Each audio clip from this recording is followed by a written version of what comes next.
எளிமையான வாழ்க்கையிலே நடக்கிற சூழ்நிலையில் மத்தியில் அவர் எப்படிப்பட்ட பாடுகளையும் வேதனைகளையும் பிளஸ் தாழ்மையும் அவர் அழிந்தார் என்று பார்க்க போகிறோம்.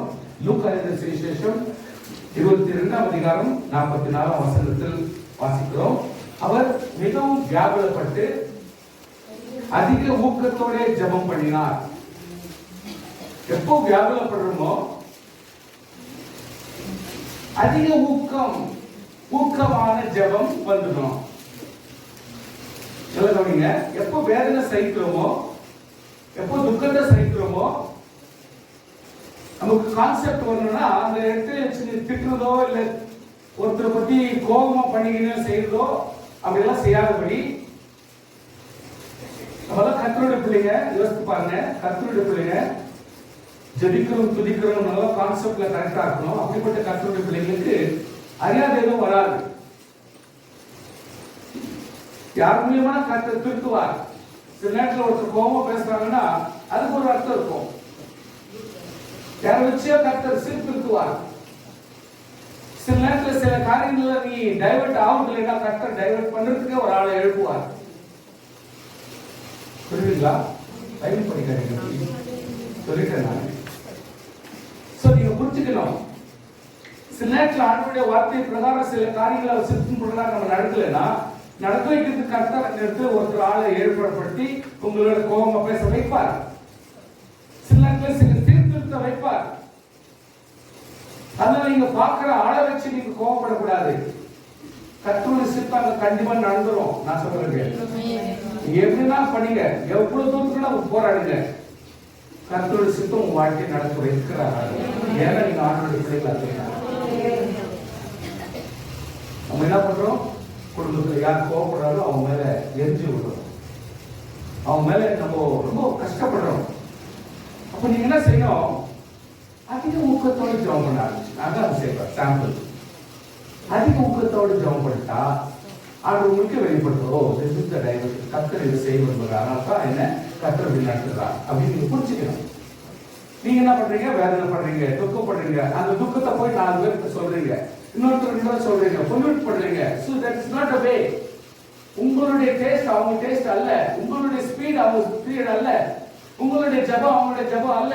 அதனால நீங்க போயிட்டு அவங்க கிட்ட சொல்லிட்டா நீங்க சமாதானம் ஆயிடுவீங்க. அப்புறம் அவங்க சமாதானம் ஆக மாட்டாங்க, அவங்க போய் இன்னும் பேயா அழிவாங்க. சோ உங்களுடைய துக்கம் என்ன உங்களோட அழைக்கீங்க, உங்களுக்கு மனசு கஷ்டத்தை பரிசுத்தாரோட சொல்லுங்க, உடனே நடத்துவார். இப்ப அப்படிதான் நடந்தது. கர்த்தர் நடத்தி கொண்டிருக்கிறார். இன்றைக்கு இருக்கிற விசுவாசியோட வாழ்க்கையை ஆண்டவராகிய கிறிஸ்து கிளியரா நடத்தி கொண்டு போய் கொண்டிருக்கிறார். புரிஞ்சுக்கங்க ப்ளீஸ். ஒரு சித்தம் இல்லாமல் எதுவுமே இல்லாத போகாது, அதாவது டைவர்ட் ஆகாது.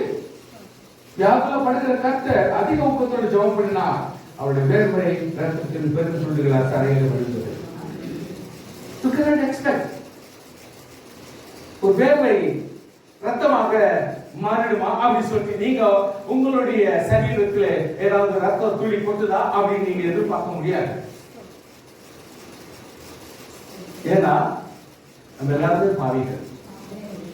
நல்லா புரிஞ்சுங்க, ஏதாவது ஒரு வகையில நாம் மிஸ்டேக்ஸ் பண்ணிட்டு தான் இருக்கிறோம். தலைவர்களானாலும் ஊழியக்காரர்களானாலும் பெரியவர்களானாலும் சிறியவர்களானாலும் மூத்தவர்களானாலும் மூப்பனார்களானாலும் சிறியவர்களானாலும் தாய் தகப்பன் தாய் யாரா இருந்தாலும் சரி, நம்ம ஏதோ ஒரு வகையில ஒரு குறைச்சலிலே தான் வாழ்ந்து கொண்டிருக்கிறோம். ஒவ்வொரு நாளும் ஏதாவது ஒரு பாடு மரணங்கள் மத்தியில் நாம் குறைச்சல் உள்ளவர்களாகத்தான் தப்புகளையும் தவறுகளையும் பாவங்கள் செய்து நடத்தி கொண்டிருக்கிறோம். சோ நம்முடைய வாழ்க்கையில இயேசு கிறிஸ்து வாழ்க்கையில் நடந்தது போல நமக்கு நடக்குமா நீங்க எதிர்பார்க்காதீங்க. அப்படி ஆனா கூட அதுல தப்பு இல்லை. ஆண்டவராக இயேசு கிறிஸ்து பாவம் இல்லாதவராக இருந்தார். அவருடைய வாழ்க்கையிலே ரத்தம் வேர்வை ரத்தமாக மாறுவதற்கு வாய்ப்பு உண்டு. நம்மளே எதிர்பார்க்காதீங்க. எவ்வளவுதான் சாக்ரிஃபைஸ் பண்ணாலும் பாவ மனுஷனா இருக்கிற நாம் நம்முடைய வாழ்க்கையிலே ஒவ்வொரு நாளும் எல்போர்டு மாதிரி சீர்திருத்திக் கொண்டே தான் இருக்க வேண்டும். ஆண்டவர் சமூகத்துக்கு போய் சேர வரைக்கும். ஆனபடினாலே இதெல்லாம் ஒரு அற்புதமா நீங்க எதிர்பார்க்காதீங்க. அற்புதம்ன்றது வேற, வாழ்க்கைன்றது வேற. கர்த்தருடைய பிள்ளைகள் நம்முடைய வாழ்க்கையில ஒவ்வொரு நாள் நாம் சிந்திக்கிற யோசனையும் பெருந்துளிகளும் வேர்வையும் எதுவாக இருந்தாலும் அதுக்கெல்லாம் எவ்வளவுதான் மீனிங் இருந்தாலும் எல்லாவற்றையும் கர்த்தர் கணக்கு வச்சுதான் நம்ம நடத்துக்கலாம். கர்த்தருடைய பிள்ளைகள், ஜெபம் என்பது முக்கியம். அதிக ஊக்கத்தோடு ஜெபிக்கணும்ன்றது முக்கியம். அதை ஆண்டவர் நமக்கு வெளிப்படுத்துகிறார். யோவான் 7ஆம் அதிகாரம் 28-37.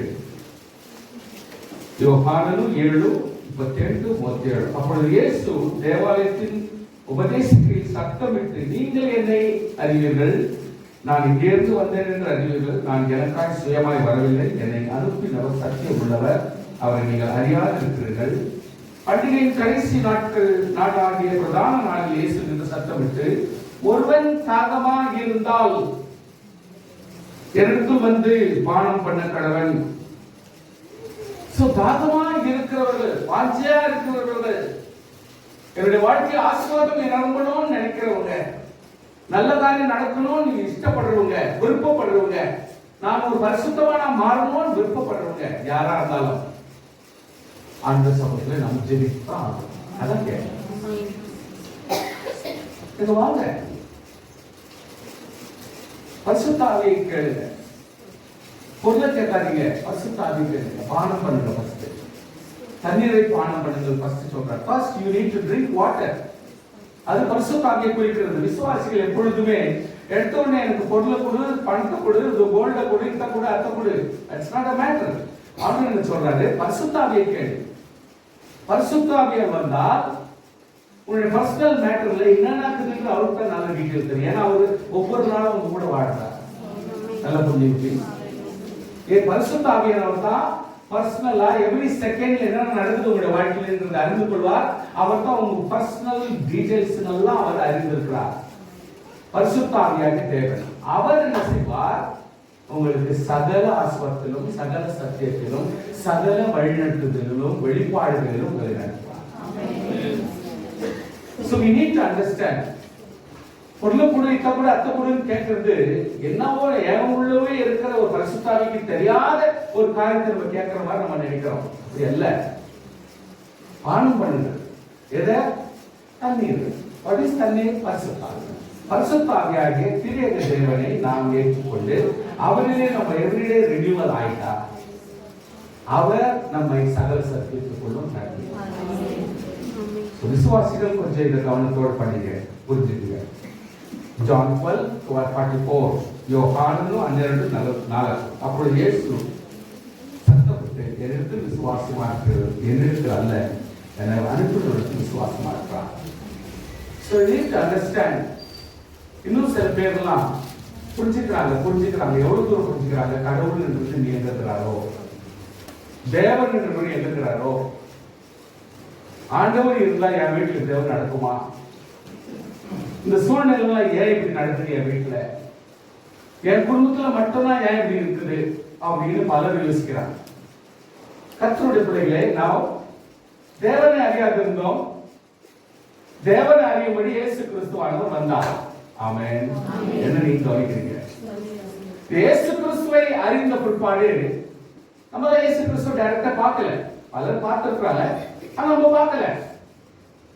ஆனால் இயேசு கிறிஸ்துவானவர் தெளிவா சொன்னார், நீங்க காத்திருக்க அவசியம். அப்படின்னா எதையும் கேட்டு வாஞ்சித்து பெற்றுக் கொண்டால்தான் நமக்கு வருத்தம் தெரியும். பிரியா வந்துட்டா அதுக்கு அர்த்தம் தெரியாது. அதான் அநேக நேரத்தில் சில பேருக்கெல்லாம் பரிசுத்த ஆவியானவர் அவ்வளவு ஈஸியா இறந்துருக்கு. ஏன்னா அவங்க வாஞ்சிட்டு இல்லை. கர்த்தர் நல்லா இருப்பான், அவங்க கிட்ட இது பண்ணா நல்லா இருக்கும், இந்த மாதிரி ஒரு காம்படிட்டிவ் மைண்ட்ல தான் இருப்பாங்களே வெளிய. ஆண்டவரே நீர் நிச்சயமாய் இந்த அபிஷேகத்துக்கு வேண்டும் அவரோட அந்த மனசார கேட்கிற அந்த வாஞ்சே இருக்கிறதுல பாருங்க. அதனால ஊற்றப்படுது. எப்போ பரிசுத்த இயேசுவானவர் வந்து போயிட்டாரோ நாம் பரிசுத்த ஆவியானவரை காத்துக்கணும். பரிசுத்த ஆவியானவர் எப்போ வந்துட்டாரோ அவர் சகல ஆசீர்வாதத்திலும் சகல சத்தியத்திலும் நம்மை நடத்த போறோம். தேவனை அறியல அப்படின்றது ஒரு இப்ப சொல்ல முடியாது. ஏன்னா தேவனை அறியலன்னு சொல்ற கான்செப்ட் போய் இயேசு கிறிஸ்துவை அறிந்த ஒருவர் இப்பொழுது பரிசுத்த ஆவியை அறிந்த பிறகு பரிசுத்த ஆவியின் அபிஷேகத்தையும் பெற்று அந்நிய பாஷையினுடைய அடையாளம் பெற்றுவிட்ட பிறகு இப்போ தேவனை நிச்சயமாய் அவங்களால அறிய முடியும். ஏன்னா பரிசுத்தாவின் அபிஷேகம் அவங்க கிட்டதுனால அவங்க தேவனை இயேசு கிறிஸ்துவை சரியாக அறிய முடியும்.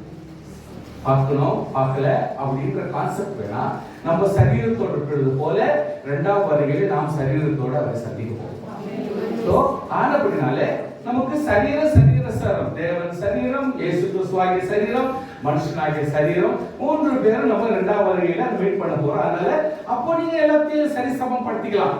ஆனா இப்பொழுது தேவனை எப்படி அறிய முடியும்? இயேசு கிறிஸ்து மூலமா. இயேசு கிறிஸ்து எப்படி அறிய முடியும்? பரிசுத்தாவின் மூலமா. பரிசுத்த ஆவியானவர் இப்ப எல்லாவற்றுக்கும் எல்லாமா இருந்து கடைசி வரைக்கும் நம்ம நடத்தி ஒன்று சேர்க்க போதுமானவர். சோ தேவனை அறிகிறது பரிசுத்தாவின் மூலமா தான். ஆமென். இயேசு கிறிஸ்து அறிகிறதும் இப்ப நமக்கு பரிசுத்தாவின் மூலமா. ஏன்னா நம்ம இயேசு கிறிஸ்துவை நம்ம டைரக்டா பார்க்கல. கர்த்தருக்கு ஸ்தோத்திரம். சோ இங்க இன்னொரு வசனம் சொல்லுது. ஐசையா 50:6 ஏசாயனு 56 அடிக்கிறவர்களுக்கு என் முதுகையும் தாடை மேலே பிடுங்குகிறவர்களுக்கு என் தாடைகளையும் ஒப்புக் கொடுத்தேன். அவமானத்துக்கும் உமிழ்நீருக்கும் என் முகத்தை மறைக்கவில்லை. புரிஞ்சுங்களா? இந்த வசனங்கள் எப்படி இருக்குதுன்னா, அடிக்கலாம் வேண்டாப்பா இத கூட சொல்லலையா? ஏன்னா கொஞ்சம் கேசி சார் அடிக்கிறாம அவர் தீர்மானம் பண்றாரு, என்னுடைய பிள்ளைகளுடைய பாவங்களை மன்னிக்க வேண்டுமானால் நான் அடிக்காதேன்னு சொல்ல முடியாது. அடிக்கும்படி ஆயத்தப்படுத்தார், அடியை பெற்றுக் கொள்ளும்படி ஆயத்தப்படுத்தார். எத்தனை பேர் அப்படிப்பட்ட சூழ்நிலையில் இருக்கிறோம்? இந்த வாழ்க்கையில் எத்தனை பேர் அப்படிப்பட்ட ஒரு தியாகம் என்றது வந்திருக்கும் நம்ம லைஃப்? பேச்சுல பேசுவோம், செயல்முறையில ஒரு சின்ன பேச்சு பேசினாலே எங்களால் தாங்க முடியல. 10 பேச்சு பேசி விட்டுறது. ஒரு பேசுறதுக்கு முன்னாடியே நீங்க 15 பேச்சு பேசுறீங்க. அவங்க கிறிஸ்தவர்கள் அல்ல, பிசாசின் தொண்டர்கள். நம்ம வீட்டிலேயே நடமாடி கொண்டிருப்பார்கள்.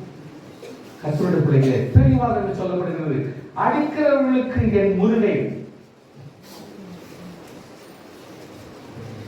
அதாவது பாடை மாதிரி பிடுங்குகிறவர்களுக்கு அது கூட பேச முடியாம சைலண்ட் ஆக்குறாரு. ஏன்னா காரி துப்புரா அப்ப கூட மூஞ்ச ஒருக்கல.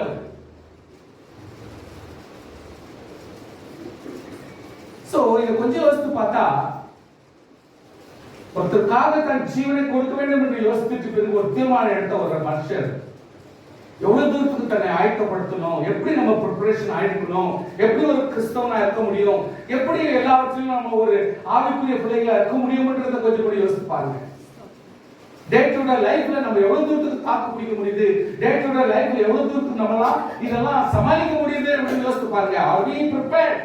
Are we qualified?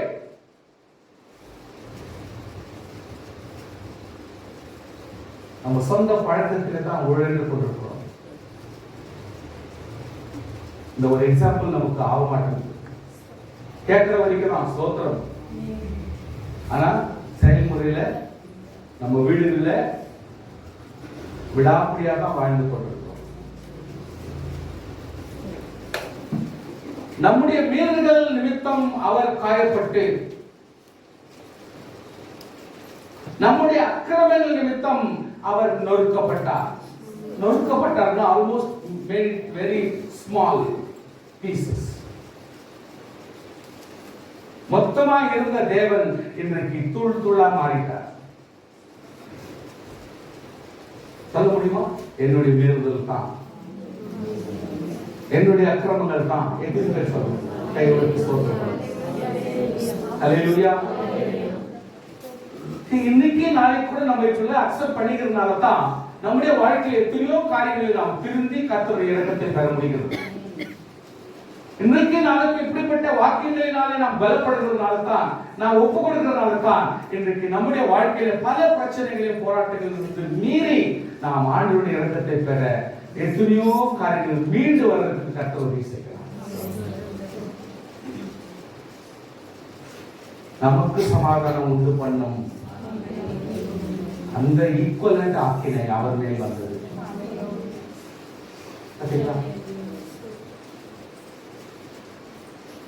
Many times it happens in our houses.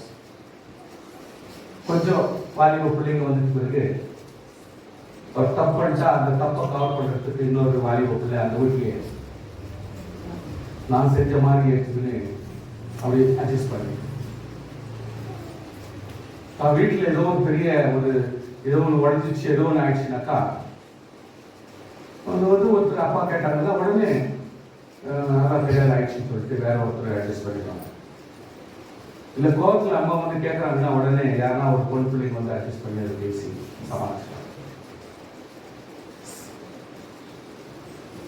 இதை விட இது அந்த அந்த கோணத்தில் மட்டுமல்ல, இது முழுக்க முழுக்க முழுக்க முழுக்க நமக்கு சமாதானம். இட் இஸ் நாட் ஜஸ்ட் ஏதோ ஒரு சப்ஸ்டிட்யூட் சொல்லாதபடி உமக்கு சமாதானமே உண்டு பண்ணும் ஆக்கினை அவர் மேல் வந்து அதை ஏற்றுக்கொள்கிறார். நம்முடைய பனிஷ்மெண்ட்டை அவர் டோட்டலாவே அக்செப்ட் பண்ணி ஏற்றுக்கொள்கிறார். அது நம்முடைய வாழ்க்கையில் நம்ம இதுவரைக்கும் செய்யல, இதுவரைக்கும் செய்யல, இயேசு கிறிஸ்து செய்தார். கையில் இருக்கிற தழும்பு பாருங்க, காலில் இருக்கிற தழும்பு பாருங்க, விழாவில் இருக்கிற தழும்பு பாருங்க. அட்லீஸ்ட் கேத்தலிக் சர்ச்ல அந்த சிலுவையில் இருக்கிறது எப்போ பாருங்க அதெல்லாம் பார்க்குறாங்க, ரெண்டா ஒரு ரத்தம் ஓடும்.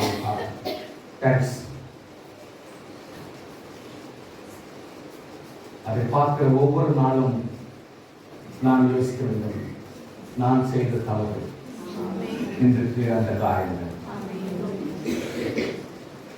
இந்த காயங்களை நான் பார்க்கும் பொழுதெல்லாம் நான் செய்கிற அக்கிரமங்களும் நான் செய்கிற பாவங்களையும் அது வெளிப்படையாக காட்டிக்கொண்டிருக்கிறேன்.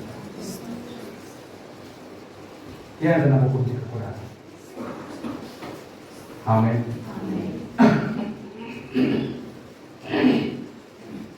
நேரம் இல்லாதனால செய்கிறேன். ஏலி ஏலி லாமா சபக்தானி என்று மிகுந்த சத்தமிட்டு கூப்பிட்டார். என் தேவனே என் தேவனே. கைவிடுற சூழ்நிலைக்கு தான் அந்த இடத்துல வராங்க. That means யோசனை பண்ணி பாருங்க சார்,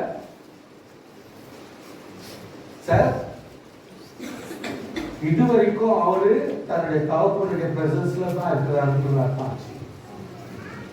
ஒவ்வொரு நேரமும் ஒவ்வொரு நாளும் ஒவ்வொரு காலையும் மாலையும் மதியமும் எல்லா நேரமும் அந்த காட்ஸ் பிரசன்ஸ்லேயே தான் அவர் மூவ்மெண்ட் கொடுத்துருக்கிறாருன்னு நினைக்கிறேன். அவருடைய ஒவ்வொரு பேச்சும் ஒவ்வொரு நடவடிக்கையும் அப்படியே அங்கிருந்து ரிஃப்ளெக்ஷன் ஆகி ஆகி ஆகி அந்த வேர்ட்ஸ்ல தான் அவர் வாழ்க்கையை நடத்தி கொண்டிருக்காருன்னு அர்த்தம் ஆச்சு. fraction of second சிலுவையில மட்டும்தான் தேவனான அவருடைய கனெக்ஷன் விட்டு போன உடனே அவரால் தாங்கிக்க முடியும். என் தேவனே ரெண்டு முறை கூப்பிடுறார். ஏன்னா அட்டென்ஷன் ஒரே முறை கூப்பிட்டா சில பேருக்கு சீரியஸ்னஸ் வரைக்கும். Two times. That is the only moment God was out of his reach. அவருடைய ஞானத்திற்கும் அவருடைய அறிவுக்கும் அவருடைய புரிந்து கொள்வதற்கும் மீறி தேவன் இல்லை என்ற சூழ்நிலை எப்போ வருதுன்னா ஒன்லி தட் சிலுவை அந்த ஜீவனை கொடுக்கிற அந்த நேரம் மட்டும்தான். That means to say ஒவ்வொரு விசுவாசியும் ஒவ்வொரு ரட்சிக்கப்பட்டவர்களும் ஒவ்வொரு ஸ்நானம் பண்ணப்பட்டவர்களும் ஒவ்வொரு அபிஷேகம் பண்ணப்பட்டவர்களும் ஒவ்வொரு அந்நிய பாஷைகளை அடையாளம் வச்சிருக்கிற விசுவாசிகளும் தேவனுடைய பிரசன்னம் இல்லாமல் கர்த்தருடைய பிரசன்னம் இல்லாமல் நாம் ஜீவிப்பது நமக்கு ஆபத்து. So need to confirm கர்த்தருடைய பிரசன்னம் இருக்குது. The very very very important aspects in Christian life தான் நம்ம கான்செப்ட். ஆமென். ஆமென். ஹalleluya.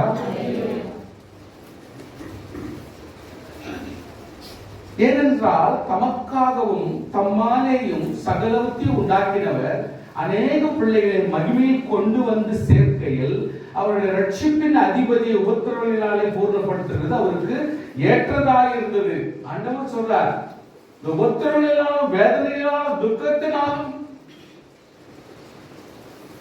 ஒவ்வொரு கர்த்தருடைய பிள்ளைகளுக்கும் ஆறுதலும் சமாதானம் கொடுக்கிறது நியாயம் என்று சொன்னால் அதுக்கு என்னுடைய சிலுவை மரணம் ஈக்குவலன்ட் ஆகுதுதான்.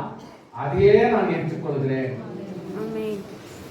எபிரேயர் 2:10 எப்பாவது நீங்க வாசிக்கலன்னா நீங்க ஞாபகமா வாசிக்கலாம். எபிரேயர் 2:10 ஞாபகப்படுத்திங்க. நிச்சயமா அது மாதிரி ஒரு வசனம் ரொம்ப ரொம்ப அர்த்தமுள்ள ஒரு வசனமாக இருக்கும். எபிரேயர் 2:10 மிக மிக அர்த்தமுள்ள வார்த்தை.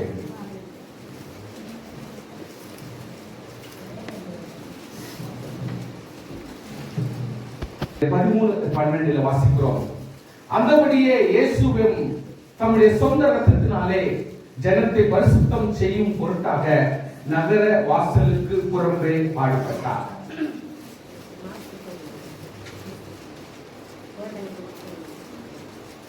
ஜனங்க வாழ்ற அந்த வாழ்க்கையின் கட்டத்துக்குள்ளதான் கல்லறைங்க வைக்கிறாங்க. சிட்டிக்குள்ளதான் கல்லறைங்க இருக்குது. இன்னும் பெரிய பெரிய பணக்காரர்களும் மினிஸ்டர்ஸும் பதவி இருக்கிறவங்க தங்களுடைய சொந்த லேண்ட்லயே 1 ஏக்கர் 1/2 ஏக்கர் ஒதுக்கி வச்சிடறாங்க. இந்த ஃபேமிலி சிமெட்ரின்னு சொல்லிட்டு அதை ரெஜிஸ்டர் பண்ணிடுறாங்க கவர்மெண்ட்ல. ஸோ தட் உங்களுடைய ஃபேமிலிஸ் அடக்கம் பண்ணும்பொழுது அதிலே பண்ணிடலாம்.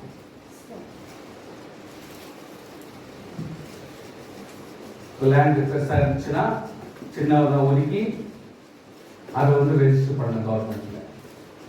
இந்த லேண்ட் எங்களுடைய சொந்த லேண்ட், நான் என்னுடைய ஃபேமிலி சிமெட்ரி என்று சொல்லி ஒதுக்கி கொள்கிறேன். வேற யாரும் கூட அதில் அடக்கம் பண்ண முடியாது. அவங்க ஃபேமிலியை கொண்டு அடக்கம் பண்ணிக்குவாங்க. ஸோ தட் கவர்மெண்ட் ரெக்கக்னைஸ் அந்த இடத்துல அதை பார்த்து அதுக்கு சர்டிஃபிகேட்ஸ் கொடுத்துருவாங்க. This is how the ministers, பெரிய பெரிய தலைவர்கள், பெரிய பெரிய குடும்பங்கள் எல்லாம் அப்படிதான் செஞ்சுக்கிறாங்க. ஆண்டவராகிய கர்த்தர் சொந்த ரத்தத்தினாலே ஜனத்தை பரிசுத்தம் செய்யும்படியாக நகர வாசலுக்கு புறம்பே, அவுட் ஆஃப் ரீச், குடும்பம் கோத்திரம் நகரம் கூட இல்லாதபடிக்கு he was chased out. கர்த்தருடைய பிள்ளைகளே, ஆதி காலங்களிலே வருஷத்துக்கு ஒரு முறை போர் நடக்கும். சாகர ஒவ்வொருத்தரையும் கொண்டு போய் அடக்கம் பண்ணுறதுக்கு இடம் கிடையாது. பெரிய பள்ளம் தோண்டிடுவாங்க, பள்ளத்துல போடுவாங்க, கொஞ்சம் மண்ணு தள்ளுவாங்க, கொஞ்சம் மண்ணு தள்ளணும், அவ்வளவுதான். திரும்ப நெக்ஸ்ட் இயர் அதே மாதிரி சாவரங்களெல்லாம் கணக்கு போடுவாங்க, எடுத்துன்னு போய் அவங்கள பள்ளத்துல போட்டுருவாங்க, கொஞ்சம் மண்ணு தள்ளும், திரும்ப அதே மாதிரி போட்டு தள்ளும். இது பள்ளம் ஆயிடுச்சுன்னா இப்போ வர வர வர மேடாயிடுச்சு. ஏன்னா அதுக்குன்னு வேற பண்ண முடியாது. கொண்டு போட்டு திரும்ப மண்ணுகளை போட்டு திரும்ப போட்டு அது கொல்கதா மலையாக மாறிடுச்சு. போ அப்படின்னா எலும்பு கூடுகளுடைய ஒரு பள்ளத்தாக்கா இருந்தது, இப்பொழுது எலும்பு கூடுகளுடைய மலையாக மாறி போச்சு. அதான் கொல்கதா மாறி. அப்படிப்பட்ட காணாதவருடைய லிஸ்ட்ல சேர்க்கப்படுறதுக்கு காரணம் என்னன்னா, நம்ம எல்லாருடைய ஆசீர்வாதத்துக்காக.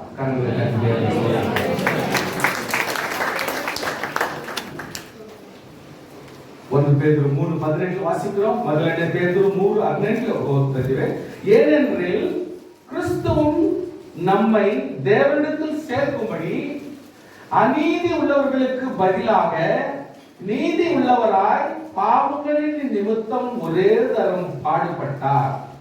அவர் மாமிசத்திலே கொலை உண்டு, ஆவியிலே உயிர்ப்பிக்கப்பட்டார். ஹல்லேலூயா. கர்த்தருடைய பிள்ளைகளே, மாமிசத்துக்கு தான் நோவு, ஆவிக்கு நோவு இல்லை. அதனால விசுவாசிகளுடைய வாழ்க்கையிலே சரீர பிரகாரமான பாடுகள் பட்டாலும் தேவன் நம்ம ஆவியை ஆசீர்வாதமா வைத்திருக்கிறார். ஞாபகம், அந்த ஆவியினாலே என் தேவன், நம்முடைய தேவன் நம்ம உயிர்ப்பிப்பார் என்ற தைரியம் உங்க மனசுல இருக்கணும். உங்க ஒவ்வொரு மனசுலயும் தேவனாகிய கர்த்தர் சரீரத்தின் பாடுகளை நான் அனுபவித்தாலும் என்னுடைய ஆவியை கர்த்தர் அற்புதமா வச்சிருக்கிறாரு. ஆவியில போஷாக்கா வச்சிருக்கிறாரு. வார வாரம் சந்தர்ப்பம் கிடைக்கும் பொழுதெல்லாம் நான் வேத வசனத்தை கேட்டு கேட்டு என்னுடைய ஆவி முழு ஆவியாக வச்சிருக்கிறேன். அந்த ஆவி நம்மளை உயர்த்திக்கும். அந்த ஆவி வெறும் இரண்டாம் வருகையில உயிர்ப்பிக்கிறது மட்டுமல்ல, தினம் தினம் நம்முடைய வாழ்க்கையில உயிர்ப்பிக்கப்பட வேண்டும். That is the resurrection. உயிர்ப்பிக்குதல் என்றால் அது ஒவ்வொரு விசுவாசியுடைய வாழ்க்கையில் இருக்க வேண்டும். சிலுவை பாடுகள் வேதனைகள் அனுபவிக்கிறேன் என்று சொல்லுகிற ஒவ்வொரு விசுவாசியும் இயேசு கிறிஸ்து எனக்குள் கொடுத்த ஆவியினாலே நான் தினம் தினம் ஜெயிக்கிறேன், உயிர்ப்பிக்கப்படுகிறேன் என்று உங்களுடைய உள்ளம் உங்களோடு பேச வேண்டும். உயிர்ப்பிக்கப்படாவிட்டால் ஆறுதல் இருக்காது, சமாதானம் இருக்காது, நிம்மதி இருக்காது. உங்களுடைய வாழ்க்கையில வெறுப்பு இல்லாம வாழ முடியும்னா பரிசுத்த ஆவியினுடைய உயிர்த்தெழுதல் நமக்கு இருக்கணும்.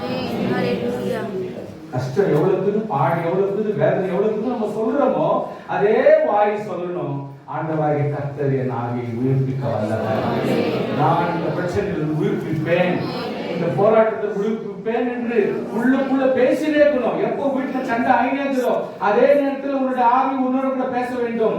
எஸ், எனக்குள் இருக்கிற ஆவியானவர் என் தேவனாகிய கர்த்தர் உயிர்ப்பிக்க போதுமானவர். சண்டை நடந்துனே இருக்கணும், அதுக்கு பதில் கொடுக்க கூடாது. டக்கு நீ பேசணும், உன்னோட கூட பேசணும். ஆவி என்னை உயிர்ப்பிக்கிறான், நான் உயிர்ப்பிக்க போதுமானவர். ஆவியை நீ தைரியமாகிரு, பேசாத, இப்ப ஆறுதல் படு என்று உன்னை நீ தைரியப்படுத்திக் கொள்ள வேண்டும். சோ ஆண்டவர் சொல்றார், லேடிஸ் எல்லாம் வந்து அழுகுறாங்க, குடிக்கிறதுக்கு தண்ணி கொடுக்குறாங்க. ஆன் த வே கிராஸ்ல எடுத்து போயிட்டு இருந்தோம். இயேசு கிறிஸ்து சிலுவையில் சத்தம் போட்டாங்க. எல்லாரும் காசு கொடுத்து உள்ள எடுத்து போயிருக்கிறாங்க. எல்லாரும் சேர்த்து சத்தம் போடுறாங்க. அப்போ பைலட் சொல்றாரு பிலாத்து, அவர்கிட்ட ஒரு தப்பு இல்லப்பா, நான் அதிபதி, தேசத்தினுடைய அதிபதி, he is the president, he is saying, அவர்கிட்ட விசாரிச்சிட்டேன், அவர்கிட்ட கேட்டேன், நீ யூதருடைய ராஜாவான்னு, எல்லாத்தையும் கேட்டேன், உன் பேரு நான் என்ன விஷயம், யார் ஃபாதர், எல்லாத்தையும் கேட்டேன் பாருன்னு. என்ன குற்றம் பண்ணா குற்றத்தை சொல்றதுக்கு யாருக்கும் முடியல. அவர் மேல கொடு குற்றமே இல்லை, நான் ஒரு குற்றத்தை பார்க்கல, தேச அதிபதியாகிய பைலட் நான் சொல்லுகிறேன், அவர் மேல எந்த குற்றம் இல்லைன்னு சொல்லிட்டு சொல்றாரு அவரு. ஆனா அந்த இருக்கிற எல்லாருமே காசு கொடுத்து உள்ள வர வச்சுட்டாங்க. அவங்க என்ன சொல்றாங்க, அவரை சிலுவையில அறையும்ன்றாங்க. அப்போ நீங்க யோசிக்கணும்ப்பா, நீங்க உங்க பிள்ளைங்க மேல வந்துடும், நீங்க செய்யற தப்பு உங்க பிள்ளைங்க மேல வந்துடும் சொன்னாக்க அவங்க என்னன்றாங்க, எங்க பிள்ளைகள் மேல எங்க பிள்ளைகள் மேல அந்த பாவம் வரட்டும் அப்படின்றாங்க. ஆமென் ஆமென். அந்த தண்ணீர் கொடுக்கிற லேடிஸ், அந்த இடத்துல ஆறுதல் படுத்துற லேடிஸ், அந்த இடத்துல ஆண்டவர் சொல்றாங்க, எனக்காக நீங்கள் அழாமல்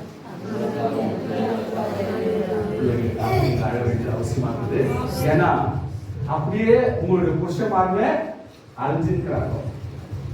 பாவத்தை இப்படி டைவர்ட் பண்ணிட்டு அவங்களுக்கு நியாயம் தெரியாத அழியறாங்க. அதனால லேடிஸ் இருக்கிற தாழ்மை படுகிறவங்களே, லேடிஸ்னா வெறும் லேடிஸ் இல்ல, தாழ்மை படுகிற ஆண்கள் பெண்கள் நீங்கள் யாரா இருந்தாலும் சரி, உங்களுக்காக பிள்ளைகளுக்காக நீங்க வேண்டும். ஏன்னா யாருக்கு எத்தனையோ சுபாவத்தை திருப்பி கொடுத்துருக்காங்க. உஷாரா இருங்கடா, எவனா வந்து அடிக்க வந்தாப்ப அவன் வெட்டிடுங்கடா அப்படின்னு சொல்லி கொடுக்குற ஆளுங்க இருக்கிறாங்கடா, அதனால உஷாரா இரு. இப்படி உலகத்தின் மனுஷர்கள் டைவர்ட் பண்றதுனால ஆண்டவரை கத்த சொல்லுகிறார், உங்களுக்காக வேண்டும். அந்த பிள்ளைகள் வழி தப்பி போயிடக்கூடாது, முரட்டாட்டமா போயிடக்கூடாது. ஆனால் ஆண்டவர் தெளிவா அவங்களை பார்த்து அந்த தெளிவாக சொல்லிக் கொடுக்கிறார். அழுங்க சொல்றார், வேண்டிக் கொடுங்கன்றார். துன்மார்க்கருடைய அவர் பிரேதப்படியை நியமித்தார்கள், ஆனால் அவர் மரித்த போது ஐஸ்வர்யோடு இருந்தார். ஸ்தோத்திரம். அல்லேலூயா அல்லேலூயா. யோசித்தே போயிட்டு அவ்வளவுதான் முடிஞ்சு போச்சே, நான் சேர்த்து வச்சுட்டா எங்க போகுது அப்படின்னு அவஸ்தப்படாத. இதோட காஸ்ட்லி பிளேஸ் தான் கர்த்தர் வைக்கும். அல்லேலூயா. சில பேர் பணத்து மேலே கோல்டு மேல ஆசை பிடிச்ச விசுவாசிகள் இருந்தாக்க அவங்க என்ன பண்ணுவாங்க, ஐயோ ஆண்டவரை கர்த்தர் எடுத்து அப்படியாப்பட்ட வீடெல்லாம் கட்டி வச்சுக்கிறாங்க, ஐயோ பெரிய பெரிய இதெல்லாம் வச்சுக்கிறாங்க அதெல்லாம் வச்சுக்கிறாங்க அப்படின்னு சொல்லிட்டு இங்க இருக்கிற மட்டும் தான் அந்த ஆசை. பரலோகத்துல போயிட்டு இருக்கு அந்த ஆசையே போயிடும். ஏன்னா அதுலதான் எல்லாமே கட்டி வச்சிருக்காங்க. அல்லேலூயா. அது ஒவ்வொன்றும் ஞான அர்த்தம் உள்ளது.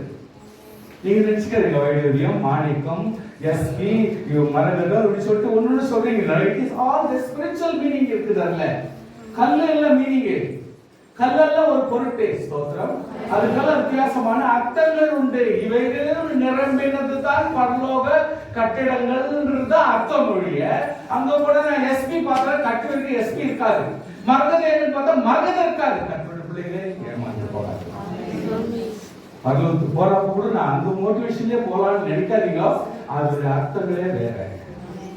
பரலோக ராஜ்யம் இப்படிப்பட்ட மகிமையான அர்த்தங்களுள்ள கல்லுகளாக ஒப்பனையாக கட்டப்பட்டிருக்கிறது என்றுதான் ஆண்டவர் காட்டுறாரு வழிய.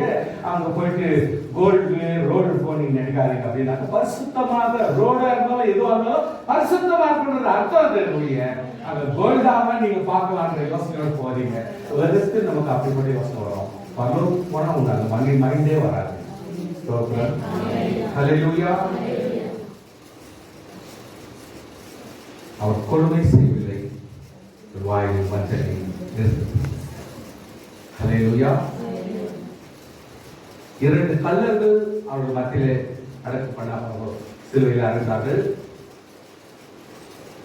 காட்டுறதுக்கு இவரோ ஒரு குற்றவாளி, இவரோ ஒரு குற்றவாளி அப்படின்ற ப்ரூவ் பண்றதுக்காகத்தான் ரெண்டு கல்லர்கள் மத்தியிலே காட்டு. அவர் செய்யாத உங்கள்கிட்ட ஒரு வார்த்தை சொல்லிட்டு அவங்களுக்கு எவ்வளவு கோபம் வரும். தப்பே நான் செய்யல, என்ன பார்த்து இப்படி கேட்டாங்க. அந்த நேரத்தில் நம்மளாம் ரொம்ப நிந்திச்சிருவோம். ஆனா இன்னைக்கு இயேசு கிறிஸ்துவானவர் பாவமே அவர் சொல்றாரு, என்னிடத்தில் இந்த பாவம் இருந்துச்சுன்னு உங்களால என்ன சொல்ல முடியும் அப்படின்னு ஓப்பனா கேட்கிறாரு. ஓப்பனா கேட்கறதுக்கு எதிராளிகளே பதில் சொல்ல முடியல.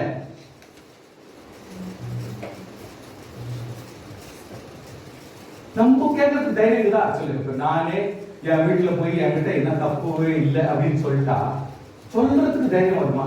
கஷ்டம் பண்ணி பார்த்து. இதுதான் உலகத்தில் வாழ்கிற எல்லா மனுஷருடைய நிலைமை.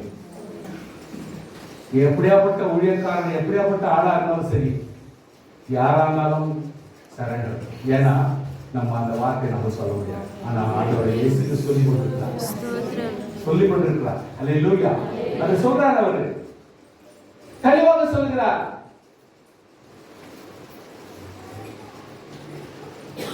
கல்லன் மத்தியிலே ஒரு பிரதான கல்லனாக இவரை மத்தியிலே சிலுவையில் அறைந்தார்.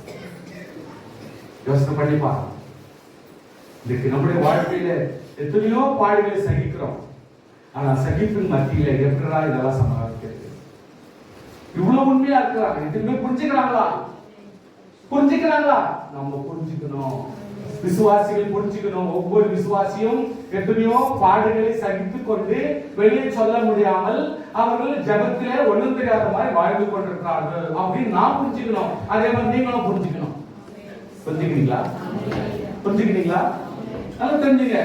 அதாவது வீட்டுல ஏதோ ஒரு சூழ்நிலையில நீங்கெல்லாம் தவறு செஞ்சவங்களுக்காக இவங்க பாடுகளை எல்லாம் மறைச்சி அமுக்கி வெளியே சொல்லாம காட்டிக்காம அந்த தப்புங்கள் எல்லாம் உள்ளுக்குள்ளவே குமிழி வச்சுக்கிட்டு வெளியே காட்டிக்காம நீங்க வாழ்றீங்க பாருங்க. அப்படி வாழ்றீங்க நான் நம்பணும். அதே மாதிரி நீங்களும் என்ன நம்பணும். அதுதான் கிறிஸ்துவ வாழ்க்கை. அப்படிப்பட்ட வாழ்க்கை தான் நம்ம வாழ்ந்து காட்ட வேண்டும். அதுதான் இல்ல ஒவ்வொரு தப்பு நான் வெளிப்படையா சொல்லிக்கணும்ன்றதுனால தான் இன்னைக்கு குடும்பங்கள்ல ரகலையும் பிரச்சனையும் ஓடிக்கொண்டிருக்கு. பண்ண தப்பு நான் வெளிப்படையா காட்டினாதான் சரி அப்படின்னு நம்ம ஒருத்தர் நினைச்சு நாங்க வீட்டுல கத்திட்டு இருந்தால்தான் இன்றைக்கு நம்ம குடும்பங்கள்ல நம்ம என்ன பண்றோம், அந்த வெளிப்படையா காட்டும் பொழுது பெரிய பெரிய சண்டைகளும் போராட்டங்களும் வேதனைகளும் அந்த குடும்பங்கள் நடக்கும். சகிப்பேனால் பிரச்சனையே இல்லாம அந்த குடும்ப வீடு ஆறுதலாகும். நெக்ஸ்ட் டைம் அவங்க யோசிப்பாங்க, பத்தியா இவ்வளவு தப்பு பண்ண எல்லாத்தையும் ஒன்னே இல்லாத அப்படியே மூடிட்டாங்களே, இதுக்கு நான் அவலட்சணமா அதே மாதிரி பிஹேவியர் இருந்தா நானும் இனிமேல் அடிக்க தான் வாசிக்கணும்னு சொல்லிட்டு அடிக்க வாசிப்பாங்க. ஆமென். ஹல்லேலூயா. விசுவாசி கொஞ்சம் புரிஞ்சுக்கணும் இந்த விஷயத்தெல்லாம். அக்கிரமக்காரன் ஒருவனாக எண்ணப்பட்டா என்று எழுதியிருக்கிறபடி என்னிடத்தில் நிறைவேறிக்க வேண்டியதை உங்களுக்கு சொல்லுகிறேன். என்னை பற்றிய காரியங்கள் முடிவு போடும் காலம் வந்திருக்கிறது. தம்மை தாமே வெறுமையாக்கி அடிமையின் ரூபம் எடுத்து மனுஷர் சாயலாக அவர் மனுஷ ரூபமாய் காணப்பட்டு மரண பரிந்தம், அதாவது சிலுவை மரண பரிந்தம் கீழ்ப்படிந்தவராகி தம்மை தாமே தாழ்த்தி. ஹல்லேலூயா. ஹல்லேலூயா. வயசான ஒருத்தர் சாவறாங்கன்னா எல்லாரும் யோசிப்பாங்க. ஃபர்ஸ்ட் ஒரு வார்த்தை, செத்து ஐயோ அம்மா செத்துட்டாங்களா. வயசாக இருந்துச்சுன்னா ஆமா ஒரு எக்ஸ்கியூஸ். செகண்ட் எக்ஸ்கியூஸ், சடனாக யோசிப்பாங்க. அவங்க சர்ச்சுக்கு வருவாங்க, பேசுவாங்க, இதெல்லாம் கொஞ்சம் அப்படியே கிளான்ஸ் வீடியோ ரீவைண்ட் பண்ணி அப்படி எடுத்துன்னு போகிறது அப்படிப்பாங்க. அப்படியே யோசிப்பாங்க. சில தப்புன்னு கூட அந்த இடத்துல தப்பா மாதிரி தெரியாது. அதை பாஸ் பண்ணிடுவான். பாஸ் ஃபார்வர்ட் பண்ணிட்டு மைக்லே கத்த இங்க கூட தேர்ட் சிடி பிளேயர் எல்லாத்தையும் வச்சுக்கிறார் இல்லைங்களா, டக் டக் டக்குன்னு ஓடும். ஆனா ஒரு வார்த்தை, நல்ல சிங்கிள் வேர்ட் அவங்க சொல்றாங்க, என்னது நல்லது. சோ அந்த நேரத்தில் தப்பு கூட யோசிக்கிறதுக்கு அவங்களுக்கு முடியல, தப்பு யோசிச்சு சொல்றதுக்கு கூட முடியல. சில பேர் சொல்லணும்னு மனசு வச்சா வேணும்னே வாயை விட்டு புலம்புவாங்க. அது அர்த்தம் இல்லாத, புத்தி இல்லாத ஞானமே என்று நினைச்சு கொள்றோம். சில பேர் சவதான் எல்லாத்தையும் எடுத்து எக்ஸ்ப்ளோர் பண்ணுவாங்க. எக்ஸ்ப்ளோர் இருந்தாக்கா வெடிக்க வைப்பாங்க. அது பர்பஸா பண்றது, அது தப்பு. ஆனா கர்த்தருடைய பிள்ளைகளா இருக்கவங்க எப்பவும் என்ன பண்ணுவாங்க, நம்முடைய மைண்ட்ல எல்லாத்தையும் மனசுல வச்சுக்கீங்க, ரிவைண்ட் பண்ணிடுங்க. எல்லாத்தையும் ஒரு ரவுண்ட் அலசி ஆரம்பிச்சுட்டு அந்த தப்பு மாதிரி எடுத்துக்காதபடி ரொம்ப நல்லது போயிடலாம். Even they are ready to go and காலை கூட தொட்டு அப்படி வணங்கிட்டு வர்றதுக்கு அவங்க ரெடி ஆகிடுவாங்க. ஏன்னா they want to see that they are not like நம்ம போல இல்ல. இன்னும் நம்ம நிறைய பாடுமாங்க சைக்க வேண்டியதுல இருக்கிறோம். ஆனா அவங்க அப்படி இல்ல. they are progress ப்ரமோஷன் கிடைச்சு அவங்க சீக்கிரம் போயிட்டாங்க. ஸ்தோத்திரம், ஹல்லேலூயா. பாடு மரணங்களுக்கு மீறி அவங்க சீக்கிரம் போயிட்டாங்க. அதனால பாக்கியவான் கெட்டதை நினைக்கிறது யோசிக்கிறது. கர்த்தர் சொல்லுகிறார், நமக்காக ஜீவனை வைத்த கர்த்தருக்கு ஸ்தோத்திரம், நமக்காக விட்டு கொடுத்த தேவனுக்கு ஸ்தோத்திரம். பாடு மரணம் எல்லா நேரங்களிலும் பசியும் பட்டினியும் எதுவும் நம்மளால சொல்ல முடியல. கவனிச்சீங்களா? அவர் ஊழியர் செய்யறாரு, அங்க வராரு, இங்க வராரு, எல்லா இடத்துல அற்புதம் செஞ்சுட்டு வர்றாரு. இயேசு கிறிஸ்து சாப்பிட்டாரா? அவர் வீட்டுக்கு யார் பணம் கொடுத்தாங்களோ, யார் கொண்டாந்து அந்த டைமுக்கு சாப்பாடு கொடுத்தாங்க, இது வரைக்கும் யாராவது யோசித்தாங்களா? எதை பத்தி சிந்திச்சாங்களா?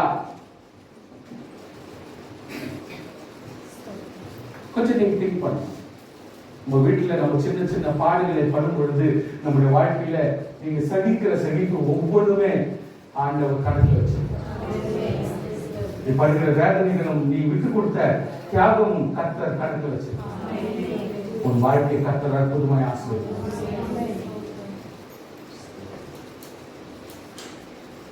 அவங்களுடைய வாழ்க்கை அமைதிக்கும் ஆசீர்வாதத்துக்கும் இருப்பிடமாகவே இருக்கும்.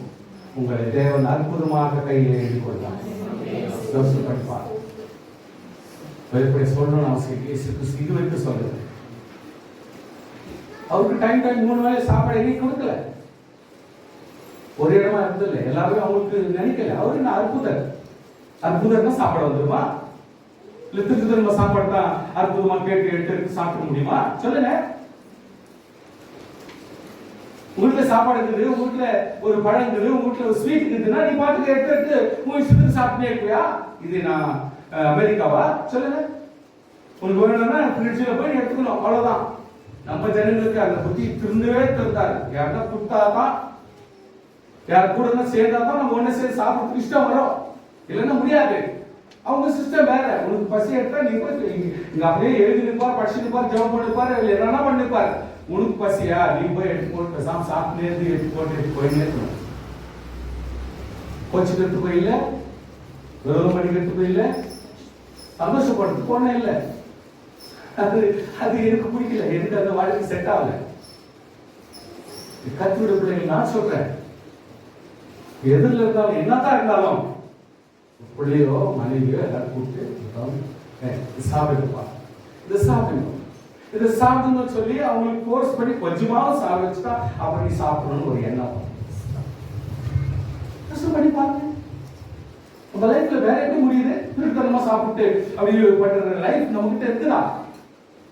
இயேசு கிறிஸ்துவை யார் கரிசனையோடு இதை செய்யணும், கர்த்தரை கவனிக்கணும், இயேசு கிறிஸ்து குணம் இருந்துச்சா அப்படின்னு பார்த்தவங்க யாரு? ஊழியத்தில் இருந்தவங்க யாரு? யார் கணக்குல இருந்தவங்க? எப்ப இயேசு சொல்லுகிறார் நான் இத்தனை வேலை சாப்பிடல, இத்தனை வேலை சாப்பிடல, இயேசு கிறிஸ்து எப்ப சொல்லிருக்கிறார்? அவர் நடந்து போறார். எப்ப தண்ணி வயசுக்கு தண்ணி குடிச்சிருக்கிறாரு? போற இடமெல்லாம் காஞ்ச இடம் தான்.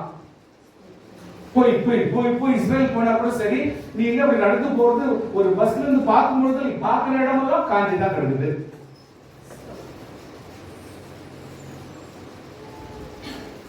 யோசனை பண்ணி பாருங்க. ஏதாவது ஏரியா வைஸ் தண்ணி கொடுக்குறாங்க, ஏரியா வைஸ் பாட்டில் வச்சிருக்காங்க, 10 ரூபாய் அட்லீஸ்ட் 1 ரூபாய் இருக்கு, 10 ரூபாய்க்கு தான் வாங்கிக்க முடியுது, எல்லாம் நடக்குது. ஆனா நீங்க அங்க போன ஒரு வாட்டி நீங்க பார்க்கணும், அதான் கட்டுரைக்குள்ளே பார்க்கணும். நான் அட்லீஸ்ட் பார்த்துட்டேன். இப்போ போறதுக்கே கஷ்டமா யோசனை பண்றோம், முடியுமா போக முடியுமா அப்படின்றலாம் யோசனை வந்து நிலைமை வந்துச்சு. முதல்ல மாதிரி இல்லை. நீங்க கேட்கிற இடத்துல தண்ணி கிடையாது, கேட்கிற இடத்துல ஒரு குழா கிடையாது, நீ கேட்கிற இடத்துல ஒரு டேங்க் கிடையாது, நீ கேட்கிற இடத்துல குடிக்கிறதுக்கு தண்ணி கிடையாது. இப்போ 21st செஞ்சுரியில கிடையாது. ஆண்டவராகிய இயேசு கிறிஸ்து எல்லாவற்றையும் நமக்கு எக்ஸாம்பிளா காட்டுறார். இந்த வசதிகளுக்கு டைம் இல்லை. ஹல்லேலூயா, ஹல்லேலூயா. கர்த்தருடைய பிள்ளைகள் யோசித்து பாருங்க. நிச்சயமா நிச்சயமா நிச்சயமா ஆண்டவராகிய கர்த்தர்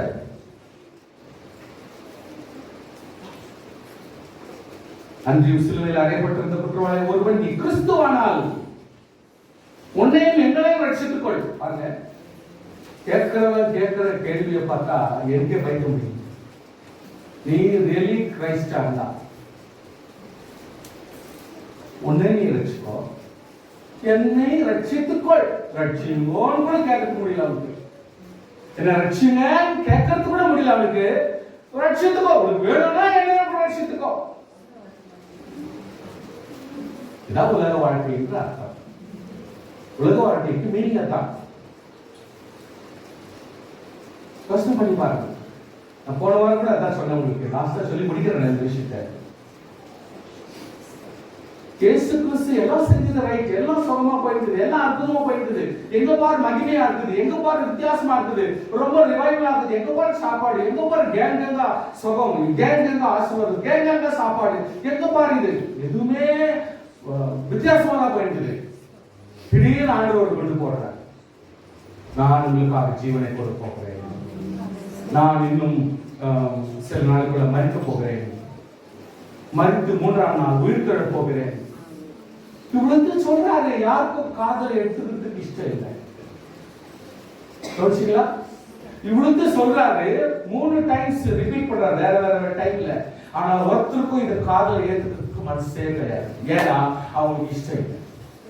அதுக்கு இயேசு கிறிஸ்து என்ன சின்ன வயசு இவருக்கு என்ன சார் இல்லை, எவனை கொலை பண்ணிடுவான், அதுக்கு பார்த்து கொலை பண்ணிடுவான் பார்த்துட்டு. எல்லாருடைய மைண்டும் வித்தியாசமாகுது. இப்ப என்னாச்சுன்னா எல்லாமே கலங்கிட்டாங்க, அவ்வளவுதான், ஃபுல் மெல்ட் ஆயிட்டாங்க. இப்போ நான் இயேசு கிறிஸ்து எருசலேம் போறாருன்னா அது ஒரு ஜெகஜோதியா அப்படியே ஓடுது. அப்படியே போறாரு. அங்க போயிட்டு பெரிய சபையில எல்லாம் போயிட்டு ஒரு கலப்பம் வச்சு எல்லாத்தையும் பண்ணோன்னு பரவாயில்ல, பெரிய ரிவைவல் பண்றாரு, இவரு பெரிய ரிவைவலிஸ்ட் ஆகுறாரு, இவர் பெரிய ஒரு தலைவனுக்கு இதுதான் அர்த்தம் அப்படின்னு சொல்லிட்டு யோசித்தாங்க. அப்புறம் பார்த்தா கெத்செமனே தோட்டத்துக்கு ஜெபம் பண்றாரு. காட்டி கொடுக்குறான். நைட் அவர் கொண்டு போயிட்டு கையில கட்சா போதல் காத்துனாங்க. கட்சா அப்படியே பிடிங்கி அப்படியே பேக் பண்ணி அவர் அப்படியே வெளியே விடாதபடி சீரியஸாவே அவங்க மினிஸ்டர் வீட்டுக்கு இட்டுன்னு போக முடியாது. மினிஸ்டர் வீட்டுக்கு இருக்கோ இல்ல ஆளுடைய வீட்டுக்கு இருக்கோ ஒரு ஆளை இட்டுன்னு ஒரு கைதி இட்டுன்னு போக கூடாது. அது பர்மிஷன் ரொம்ப வாங்கணும். அதனால ரூல்ஸ் எப்படின்னா ஒருத்தரை கைது பண்ணாக்கா சாயங்காலம் 5 மணிக்குள்ள சென்ட்ரல் ஜெயில போட்டு ஹேண்ட் ஓவர் பண்ணி பண்ணலன்னா போலீஸ் ஸ்டேஷன் மேல குற்றம். இயேசு கிறிஸ்துவ ஒரு மினிஸ்டர் வீட்டுல கொண்டு போய் வச்சுக்கிறாங்க. சீக்ரெட் ரூம் வச்சிருக்காங்க. பாருங்க, நீங்க எல்லாம் யோசிக்கிறீங்க, நாங்கெல்லாம் யோசிக்கணும். அவங்க யோசிக்கிறாங்க. பாருங்க, உலகம் யோசிக்குது. சீக்ரெட் ரூம் வச்சிருக்காங்க, சீக்ரெட் கோதா வச்சிருக்காங்க, அதுக்குன்னு ரெடி பண்ணி வச்சிருக்காங்க. வீட்டுங்களே வச்சிருக்காங்க. அதே காட்டுகிறது உலகம். தலைவனுடைய ரூல்ஸ் பிரகாரம் என்னென்ன செய்யணும் செய்து கவனமாக இருக்காங்க. அதே மாதிரி நம்ம ஒவ்வொரு விசுவாசியும் என் ஆண்டவர் சொன்னபடி வாழ கவனமாக. அவங்களுக்கு எவ்வளவு கவனமா இருக்கணும், அதே போல நாம் கவனமாக இருந்தால்தான் நாம் அவர்களுக்கு ஆசீர்வாதத்தை கொள்வதற்கு வாய்க்காக இருக்கும். இன்றைக்கு ஒரு கள்ளன் ஆண்டவரே என் மேல் இரக்கமாயிரும் கேட்டான். ஸ்பாட்ல இன்றைக்கு ஆண்டவரை கண்டு சொல்றார், இன்று நீ என்னுடனே கூட பரதீசில் இருப்பாய். What a present tense. அதாவது ஒரு அருமையான ஒரு present tense word பாருங்க. இன்னைக்கு ஒவ்வொரு விசுவாசியும் அப்படிப்பட்ட ஸ்டேட்டஸ்ல இருக்கணும். எப்படி? ஆவியினாலே ஒவ்வொரு மனுஷனோட பேசி அவனை ஆவிக்குள்ளாக, நம்முடைய இருக்கிற ஆவிக்குள்ளாக ஒவ்வொருடைய செத்து போன ஆத்மாவையும் உயிர்ப்பிக்கத்தக்க ஆவியின் வல்லமை நமக்குள் இருக்க வேண்டும். இதுதான் ஆண்டவர் எதிர்பார்க்கிறார். இதுதான் ஆண்டவர் எதிர்பார்க்கிறார். கிறிஸ்து என்று சொன்னால் சிலுவையில் அறையப்பட்டிருந்தாலும் இன்னொருவரை பரதீசுக்கு போற கெப்பாசிட்டி. ஹல்லேலூயா. புரிஞ்சுது? அவர் தோத்துட்டாரு. இயேசு கிறிஸ்து தோத்துட்டாரு. இவ்வளவு நாள் நம்ம வணங்கி இருந்த இயேசு கிறிஸ்து அவர் என்ன இவ்வளவு நாள் டிராமா பண்ணிட்டு இருக்காரு. இவர் உண்மையிலே எல்லா காரியத்தையும் செயல்பட்டு இருக்காரு. ஆனா இப்ப பார்த்தா இப்ப போய் சிலுவையில போயிட்டு இவங்க சொரத்தெல்லாம் கேட்டுட்டு அவங்க அடிக்கிறாங்களா வாங்கிக்கிறாரு, துப்புறாங்களா வாங்கிக்கிறாரு, கொட்டுறாங்களா வாங்கிக்கிறாரு, முழு முடி போடுறாங்களா அதுக்குள்ள எஸ் சொல்றாரு. ஒரு வார்த்தை கூட பேச முடியல. என்ன தலைவர் இவ்வளவு நாள் நம்ம தான் நம்பி இருந்தோம் அப்படின்னு எல்லாருமே பதுங்க ஆரம்பிச்சிட்டாங்க.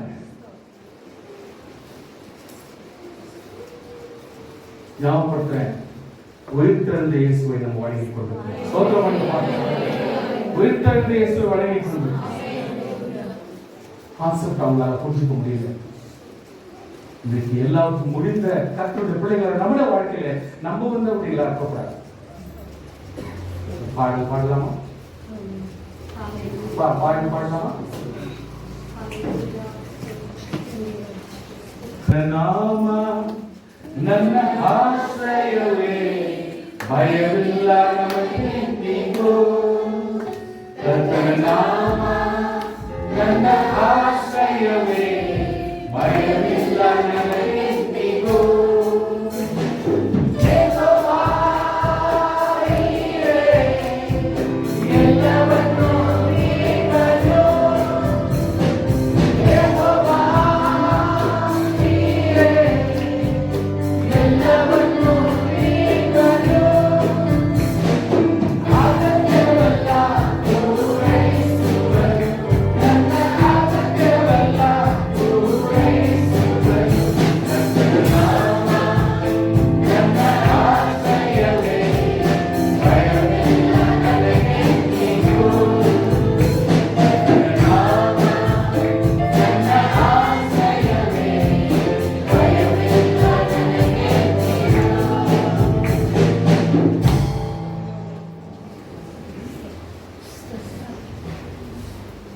கிறிஸ்துவானவர் சிலுவையிலே தன் ஜீவனை கொடுக்க வேண்டும் என்று யோசித்தாலும் செலக்ட் பண்ணதான 12 சீஷர்கள் நம்மோடு கூட எல்லா காரியத்திலையும் உணவு கூட இருந்து அற்புதங்களை பார்த்து அடையாளங்களை பார்த்து மகிமையான காரியங்களை பார்த்த உடனே ஒவ்வொருத்துக்கும் ஒரு மாதிரி எண்ணம், உலக பிரகாரமான எண்ணம். என்னதான் கம்ப்ளீட்டா வீட்டெல்லாம் விட்டு இயேசு கூட இருந்தா கூட சரி, சில உலக பிரகாரமான சிந்தனையும் யோசனையும் நம்ம உள்ளத்தை ஆட்கொண்டே இருக்கும். கவனிங்க ப்ளீஸ். ஜெபிச்சுனே இருப்பீங்க, உலக பிரகாரமான சடன தாட்ஸ் வருங்க. நல்ல பைபிள் படிச்சுனே இருப்பீங்க, திடீர்னு தகாத எண்ணங்கள் நம்ம இருக்கும். கொஞ்சம் நம்ம கவனமா இருக்கும். இந்த யோசனைகள் எல்லாத்தையும் கொஞ்சம் கவனமா இருக்கும். சிந்திச்சு பார்த்து இல்லையா, நம்ம உள்ளத்தை எப்படி டைவர்ட் ஆகும், நமக்கே அசிங்கமா இருக்கும். என்னடா முட்டாள், நம்ம இது கூட கண்ட்ரோல் பண்ண முடியலையே. நம்ம உள்ள வந்து ஒழுக்கம் சேர்ல உட்காருன்னு சொன்னா அந்த உள்ள உட்கார மாட்டேங்குது. பாத்தீங்களா, பைத்தியக்கார மாதிரி அழியுது. கவனிச்சிங்களா? கவனிச்சிங்களா? ஒழுக்கமா இது கொஞ்ச நேரம் சும்மா இருந்தா அவங்க உள்ள சும்மா இருந்தா கேட்டு பாருங்க, இருக்காது. எங்கெங்கயும் போயிடும், மலை மேல கூட போயிடும், வானத்துக்கு மேல கூட போயிடும், எங்கெங்கயும் போயிடும். அதுக்கு எல்லையே கிடையாது. ஆண்டவரை கர்த்தர் பாஸ்டர் ஏற்படுத்துகிறார். பந்தி சிறப்பு காட்டுறதுக்காக ஏற்படுத்துகிறார். அதுக்காக போய் கூட சொல்றாரு. அதையும் ஒவ்வொரு இதுலயும் ஒரு அற்புதம் நடக்கிற மாதிரி இருக்கும். நீ போயிட்டு ஒருத்தர்கிட்ட கேளு, அதிலும் அர்த்தம் இருக்கும். ஆண்டவருக்கு பந்தி வைக்கணுமா அப்படின்னு கேட்டாக்கா அவங்க என்னன்னால கம்பளம் பிரித்து, அந்த காலத்துல தான் நம்ம கார்பரேட் நினைச்சிருக்கோம், அந்த காலத்திலேயே கம்பளம் பிரித்த ஒரு ஹாலை கொடுக்குறாங்க இயேசு கிறிஸ்து சொல்லுங்க. என்ன அர்த்தம்? கர்த்தருக்குள் ரட்சிக்கப்பட்ட விசுவாசியை உன்னை கர்த்தர் ஆசீர்வதிக்கும் பொழுது கம்பளம் விரித்த ஆசீர்வாதத்தை எல்லாத்துக்குமே ரொம்ப ரொம்ப அர்த்தம் இருக்கு. நம்ம எப்பொழுதுமே உலக பிரகாரமா எடுத்துட்டு போயிடுறாங்க. ஜஸ்ட் ஹால், பிரைஸ் ஹால், அதில் சாப்பிடுறதுக்கு ஒரு பார்ட்டி நடத்துறதுக்கு ஒரு இடம் அப்படிங்கிற ஸ்டேட்டஸ்க்கு வந்துடும். ஆனா ஆண்டவர் சொல்ற அர்த்தம் அப்படி இல்லை. விசுவாசியே தேவனோடு ஐக்கியம் கொள்ளுகிற ஒரு ஆவிக்குரிய வாழ்க்கை என்பது தேவன் கேட்க சொல்லாருன்னா கர்த்தர் கம்பளம் விரித்த ஆசீர்வாதத்தை கொடுக்க போதுமானவர் அப்படிங்கிற விவரிக்கிறார். சோ நீங்க ஜெபிக்கும் பொழுது காலிப்பிலி இவ்வளவு கேட்காதீங்க, ஆசீர்வாதத்தை பெருசா கேளுங்க, நன்மை பெருசா கேளுங்க, ஆசீர்வாதத்தை பெருசா கேளுங்க, சொகத்தை பெருசா கேளுங்க, ஆசீர்வாதங்களை நன்மை பெருசா கேளுங்க. ஹல்லேலூயா. அதே மாதிரி நம்முடைய ஹார்ட் ஒர்க், நம்முடைய எண்ணம், நம்முடைய நோக்கம், நம்முடைய குறிக்கோள் எல்லாமே பெருசா இருக்கணும், பெருசா இருக்கணும். நம்முடைய கஷ்டம் அதே மாதிரி பெருசா இருக்கணும், நம்முடைய ஜெபம் அப்படியே பெருசா இருக்கணும், நம்முடைய விசுவாசம் அப்படியே பெருசா இருக்கணும்.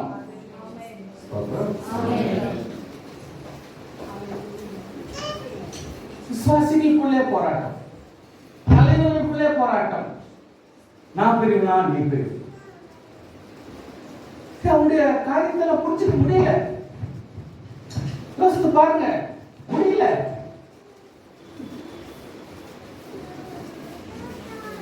டக்குன்னு ஆண்டவர் என்ன பண்றாரு, அதை சொன்னா சொல்லி கொடுத்தா இவங்களுக்கு புரியாதுன்னு சொல்லிட்டு பேதுரு எல்லாரும் உட்கார வச்சுட்டு பேதுரு கால்களை கழுவ ஆரம்பிச்சு. எல்லாரும் அப்படியே ஒன்றையில விழுந்தாங்க. என்னன்னா இவரே போய் பேதுரு கால கழுவி இருக்கிறாரு. ஒண்ணு, இவ்வளவு பெரிய தலைவரை இதை செய்ய ஆரம்பிச்சிட்டாரு, நம்மளும் செய்யணும்ன்ற அர்த்தத்துக்கு வந்துட்டாங்க. அதோட அந்த வார்த்தைக்கு முற்றுப்புள்ளி வந்துச்சு.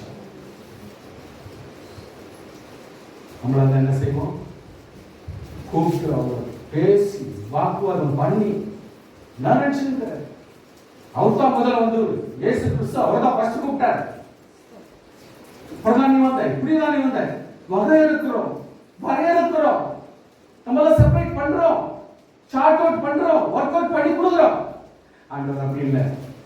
உடனே அந்த பெரிய பிரச்சனையை சால்வ் பண்றதுக்கு சிம்பிள் வேர்ட். அதுக்கு தான் நான் சொல்றேன், எப்பொழுதுமே தேவ ஞானத்தை எதிர்பார்க்க. உங்களுடைய டைனிங் ஹால் இருந்தாலும் சரி, உங்களுடைய கிச்சன் ரேஷன் ஹால் இருந்தாலும் சரி, உங்களுடைய படுக்கை அறையா இருந்தாலும் சரி, உங்களுடைய வாகன டிராவலா இருந்தாலும் சரி, நீங்க ஆண்டவருக்கு தேவ ஞானத்தை ப்ராப்ளம் சிம்பிளா சால்வ் பண்ண கர்த்தரால முடியும். கர்த்தர் சிம்பிளா சால்வ் பண்ணி கொடுப்பார். அதுக்கு கர்த்தர் நம்மையே கர்த்தர் உபயோகிப்பார். அதனால தேவ ஞானம் என்றது ரொம்ப ரொம்ப அவசியம் அப்படின்றதை நீங்கள் மறந்து போக வேண்டாம். ஹல்லேலூயா. ஆண்டவர் தெளிவாக சொல்கிறார், ஒருவர் என்னை காட்டி கொடுப்பார் என்று சொல்றார். காட்டி கொடுக்கிறதுக்கு ஒரு பெரிய தேவையே தேவையில்லை. ஆனால் உலக பிரகாரமான ஒரு மனுஷனுக்கு பாருங்க, அந்த காட்டி கொடுக்கிறதுல கூட ஒரு துருளியும் உருவாக்குறாங்க. ஆண்டவர் சொல்றார், நான் எப்பொழுதுமே உங்க கூட தானே இருந்தேன், நான் எப்பொழுதுமே உங்க கூட தானே இருந்தேன். இவதான் இயேசு காட்டி கொடுக்க அவசியம் கிடையாது. வாரத்தின் கடைசி நாள்ல இவங்க எல்லாம் ஒன்னா சேர்ந்து இயேசு கிறிஸ்து எப்படி சாவடிக்கலாம் சொல்லிட்டு ப்ரீ பிளான் பண்ணுறாங்க. உடனே அவங்க ஃபெயிலியர் ஆகி போச்சு. ஏன்னாக்கா அது நம்ம பண்ண போனா எல்லாரும் இயேசு தான் தெய்வம், இயேசு தான் தெய்வம் நம்பி இருக்கிறாங்க. நம்ம பண்ண போனா நம்ம ஆட்சி கவுந்துரும், பயம் வந்துச்சு. செய்யவானா, இந்த மாதிரி தப்பெல்லாம் செய்யக்கூடாது. நம்ம ஸ்லோவா எப்படி எப்படி சொல்லிட்டு பார்த்துக்கிறாங்க. இவங்க யூதாஸ் என்னைக்கோ ஆரம்பிச்ச யோசனை மனசுக்குள்ளே இருக்குது. எப்போ இயேசு கிறிஸ்துவை நம்ம காட்டி கொடுக்கலாம், எப்படியாவது ஒரு காரியத்தை சம்பாதிக்கணும், எப்படியாவது ஒரு படத்தை சுருட்டணும் அப்படின்னு யாரும் செய்யாத ஒரு சான்ஸ் நானும் செஞ்சு முடிச்சிடலாம் சொல்லிட்டு வசனத்துல நீங்க நினைச்சு பாருங்க, அவன் சந்தர்ப்பத்திற்காக காத்து கொண்டிருக்கிறான். ஐயா வச்சுக்கோங்க, ஐயா செல்போன் பார்க்காதீங்க ப்ளீஸ். சந்தர்ப்பத்துக்காக காத்து கொண்டிருக்கிறான். Searching the opportunity. பாவம் செய்யறதுக்கு ஒரு ஆப்பர்ச்சுனிட்டி இருக்கிறான். யாரு? கிறிஸ்தவ தலைவர். அதனால்தான் விசுவாசியே, பாஸ்டர் அசோக் ராஜ் ஆனாலும், தலைவரானாலும், விசுவாசிகள் ஆனாலும், மூப்பர்களானாலும், பெரியவரானாலும், எல்லா ஜபத்திலையும் விசுவாசத்திலையும் கிறிஸ்தவ வாழ்க்கையிலையும் நடத்துகிறார்களா இல்லையான்னு சொல்லிட்டு செக் பண்ணி நம்ம அவங்களை பின்பற்றணும். Hallelujah. We need to check whether their life, their words, அவங்களுடைய ஜீவனம் இதெல்லாமே கர்த்தருக்குள் இருக்குதான்னு செக் பண்ணாதான் அவங்களுடைய வசனத்தை நம்ம ஏற்றுக்கொள்ள முடியும். Need to be very careful. Now Judas சீஷர்களிலே ஒருவர் என்று கணக்கு இருக்குது. பட் அவருடைய மனசுலையும் ஒரு பாவம் செய்கிற எண்ணம் இருந்தது. அது இயேசு கிறிஸ்துவுக்கு விரோதமாகவே செயல்பட்டதே. அல்லேலூயா. அவன் இயேசுக்கு விரோதமா இருக்கிறவர்களை தேடினானே. அதிர்ந்து அவர்களை தேடி நாடி ஓடி போய் நான் அவரை காட்டிக் கொடுப்பேன், நீங்கள் என்ன கொடுக்கிறீர்கள் என்று இவன் தான் கேட்டது. அவங்க கேட்கல. வலிய வருது வசனம், வலிய வருது ஆசீர்வாதம். அவங்க நினைக்கிறாங்க நம்ம ராஜ்யத்துக்கு எந்த கேடு உண்டாக்குறாரு, நான்லாம் கரெக்ட். இன்றைக்கு ராஜ்யத்தை தவிர்த்து இயேசு கிறிஸ்து அவரை விடக்கூடாது. 30 வெள்ளி தான் கொடுப்போம், அவ்வளவுதான். இயேசு கிறிஸ்து அவ்வளவுதான். முடிஞ்சா எடுத்துக்கோ, இல்லைன்னா விட்டுரு. சரி, அட்வான்ஸ்ல வாங்குறான்.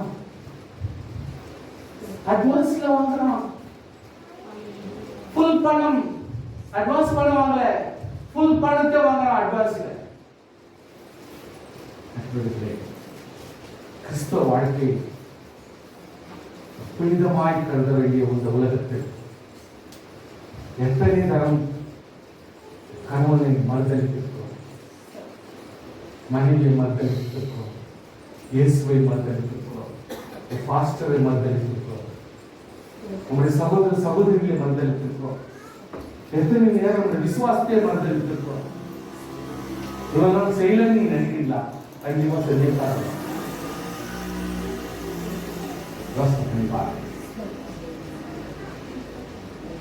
ஹல்லேலூயா, ஹல்லேலூயா. தெளிவாக சொல்கிறார்.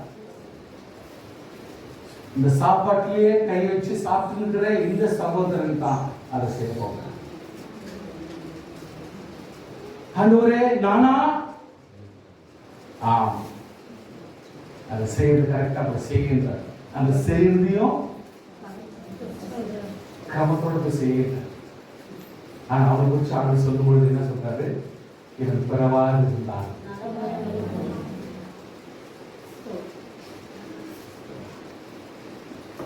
நானே ஜோப்பன கத்தாரே யூராசாக கொடுத்தாரு. அந்த ஒரு போஸ்டர் கொடுத்தாரு. அந்த வேலையில நிற்காது. நான் கெஞ்சிக்கிறேன், நான் தப்பு பண்ணிடுவேன். கண்டிப்பாக கேரக்டருக்கு தெரியும். நைசன் என்ன விட்டுறாங்க.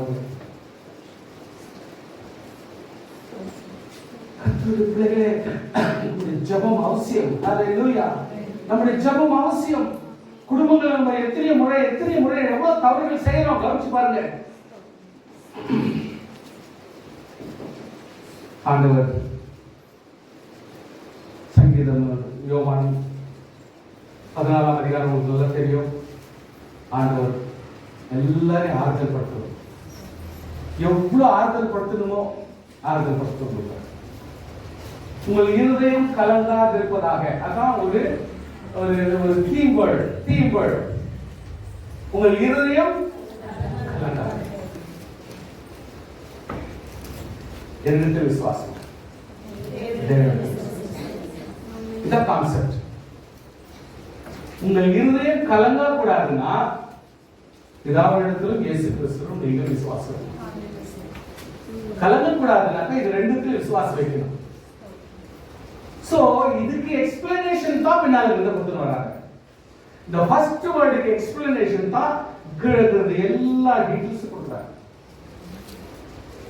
அவ்வளவு டீடைல்ஸ் அப்படி அப்பட்டமா சொல்லுவார். அதாவது ஒரு தனி மனுஷனுக்கு ஒரு குடும்பத்துக்கு எப்படிப்பட்ட ஆறுதல் கொடுக்க முடியுமோ அந்த ஆறுதல் தான் யோவான் 14ஆம் அதிகாரம். அதனுடைய லாஸ்ட் தான் 27ஆம் வசனம். அது 27ஆம் வசனம், சமாதானத்தை வைக்க போகிறேன், உலகம் பிரகாரம் உலகம் கொடுக்கிற சமாதானம் அல்ல. சமாதானம்னா என்ன அப்படிங்கறத கர்த்தர் மீனிங் சொல்றாரு. உலக பிரகாரம் கொடுக்கிறது கிடையாது. பீஸா, பர்கர்,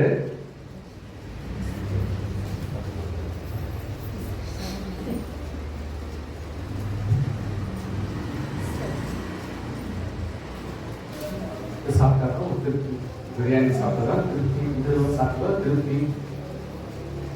சிஸ்டர் எல்லாத்தையும் ரெடி பண்ணி கொண்டாந்து ஃபேமிலி அந்த காலம் மாதிரி கூழெல்லாம் இதெல்லாம் வேணாம் யோசனை பண்ணுறது என்ன திருப்பி அப்படியே அந்த காலத்து மாதிரியே செய்யுது.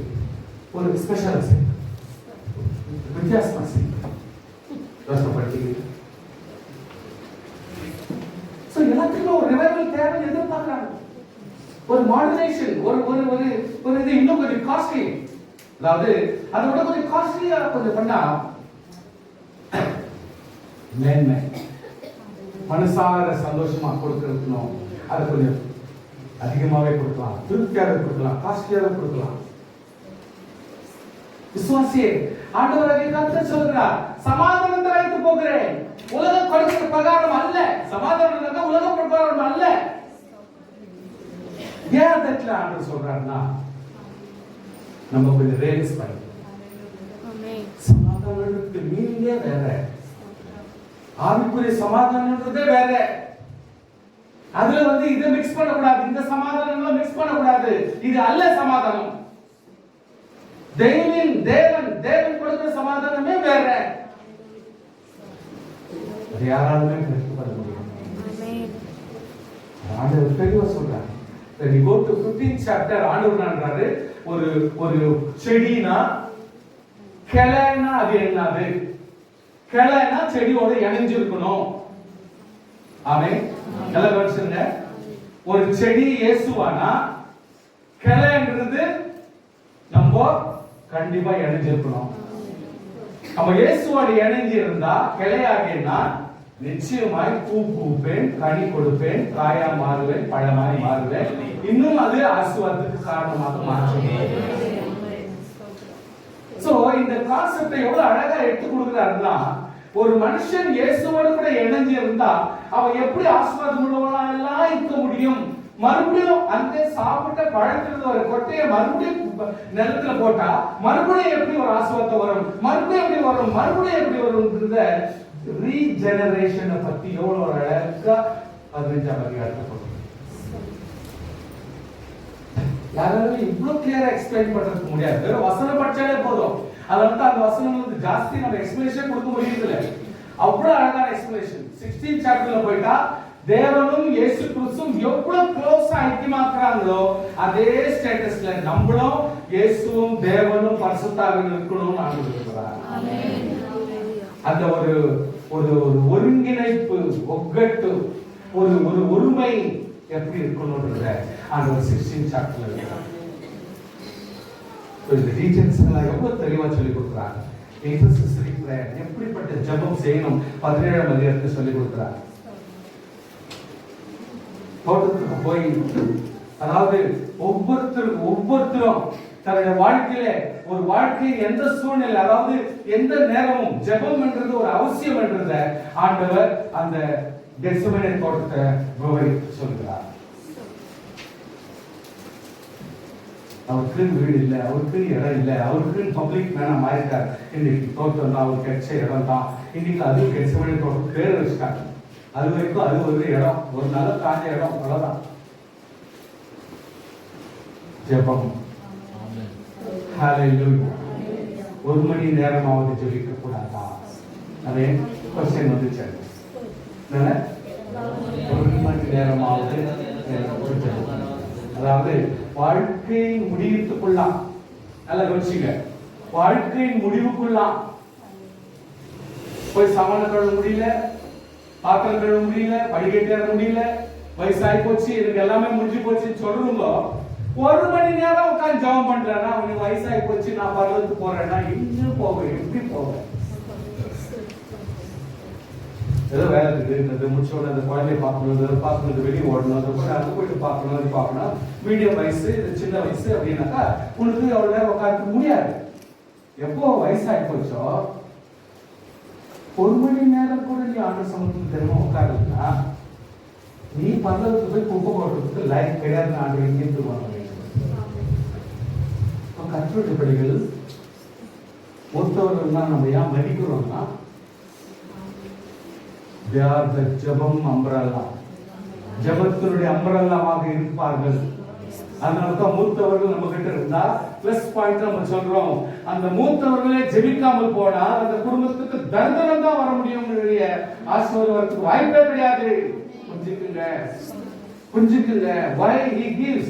இயேசு கிறிஸ்துவோட கடைசி கட்டத்துல 1 மணி நேரமாவது ஜெபம் பண்ண முடியலன்னா நீ எப்படி ஒரு சீஷன், ஒரு தேவனோட ஐக்கியம் கொண்டிருக்கிற ஒரு மனுஷனா இருக்கிறான்னு சொல்லப்படுகிறது. அப்படியானால் ஒரு லீடர்ஷிப் இருக்கிற யாராவது 1 மணி நேரமாவது ஜெபம் பண்ணலன்னா அர்த்தம் என்ன?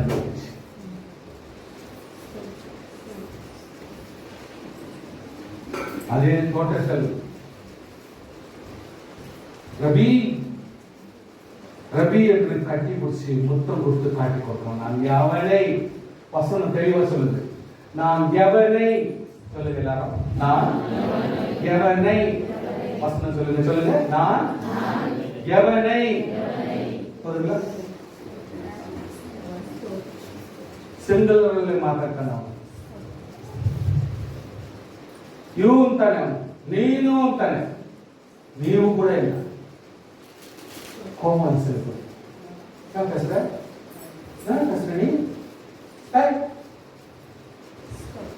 நீ யூதாஸ்காரி, நான் எவனை முத்தம் கொடுக்கிறோம் அவனை விடுத்து. இந்த வேர்ட்ஸ் கூட எவ்வளவு தூரத்துக்கு அந்த கேரக்டரை காட்டுறது கவனிச்சுப்பான். Character of a person will show his efficiency, his effort.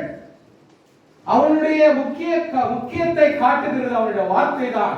அந்த வார்த்தையை தெளிவா சொல்லணும். நான் எவனை முத்தம் கொடுப்பேனோ அவன் தான் இயேசு. அவரை பிடித்துக் கொள்ளுங்கள்.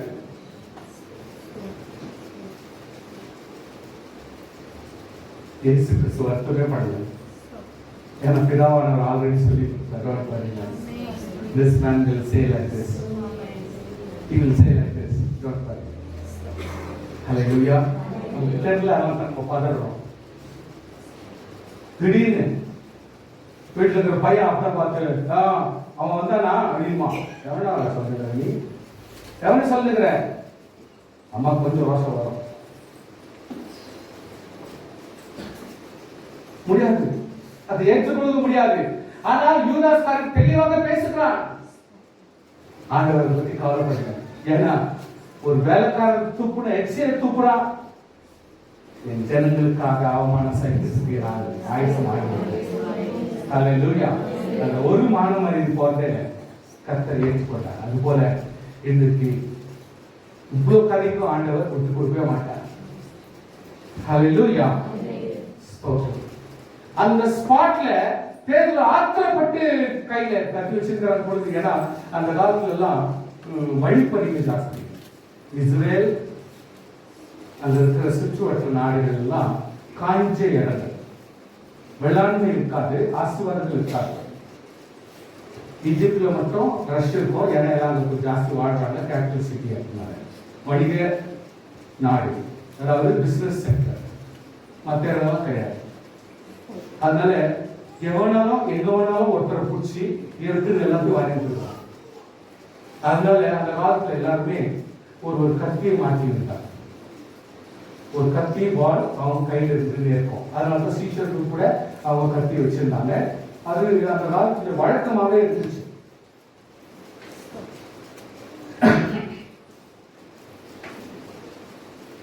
விசுவாசி பேதுரு வெட்டிட்டான்.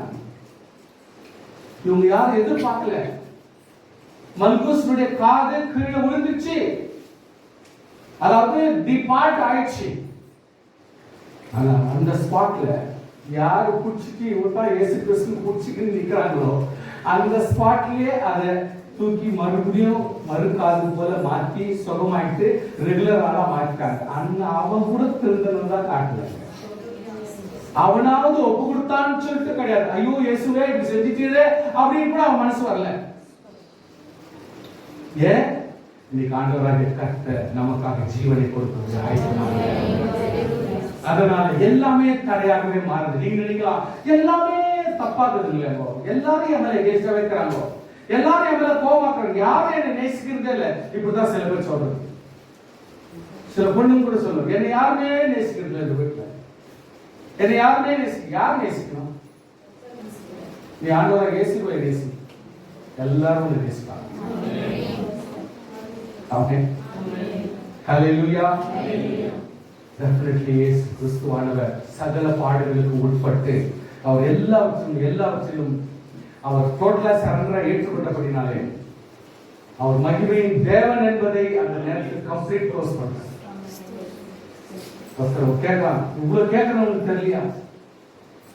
ஆண்டவராக இயேசு சொல்றார், இப்ப ஒரு வார்த்தை சொன்னா போதும், லேகியம் 10,000 எத்தனையோ லேகியங்கள் தேவ தூதர்களை கர்த்தர் கொடுக்க முடியும். ஆனா இப்பொழுது வேலைக்கு ஆவார். எனக்கு ஆட்கள் தேவை, உதவி தேவை, ஜனங்கள் தேவை, என்னை காப்பாற்றுவர்கள் தேவை. நான் மறிக்கும்படி வந்தேன். நான் மறிக்கும்படி வந்தேன். ஆனா இந்த இடத்துல டெஃபினெட்லி எனக்கு ஒரு உதவியோ எனக்கு லேகியங்களோ தேவையில்லை அப்படின்றாரு. கர்த்தருடைய விசுவாசிகளே, நம்முடைய வாழ்க்கையில பாடு வேதனை துக்கம் காலாகால சகிக்கிறதுனால நம்ம எப்பொழுதுமே உதவியை நாடுகிறோம். ஹல்லேலூயா. கர்த்தருடைய பிள்ளைகளே, இயேசு கிறிஸ்துவின் மரணத்துக்கு போலாம். ಸ್ತೋತ್ರಂ. ಕಾಲನ್ನು ಜಿಂಕೆ ಕಾಲಂತೆ ಮಾರ್ಪಡಿಸಿ ಗೋಡೆಯ ಪಟ ಮಾಡಿದಿ. ಕಾಲನ್ನು ಜಿಂಕೆ ಕಾಲಂತೆ ಮಾರ್ಪಡಿಸಿ ಗೋಡೆಯ ಪಟ ಮಾಡಿದಿ. ನನ್ನನ್ನು ಬಲಪಡಿಸಿ ಪಾಡಿಸಿ ಆದರಣೆ ಮಾಡಿದಿ. ನೀನೇ ಜೀವ, ನೀನೇ ಸತ್ಯ, ನೀನೇ ಮಾರ್ಗವಯ್ಯ. ಹಲ್ಲೆಲೂಯಾ.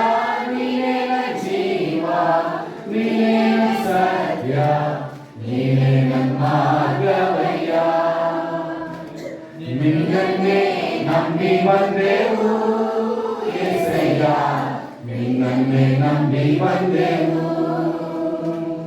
ನಿನ್ನನ್ನೇ ನಂಬಿ ಬಂದೆವು యేసయ్య, ನಿನ್ನನ್ನೇ ನಂಬಿ ಬಂದೆವು. ಆಮೆನ್. ಸ್ತೋತ್ರ.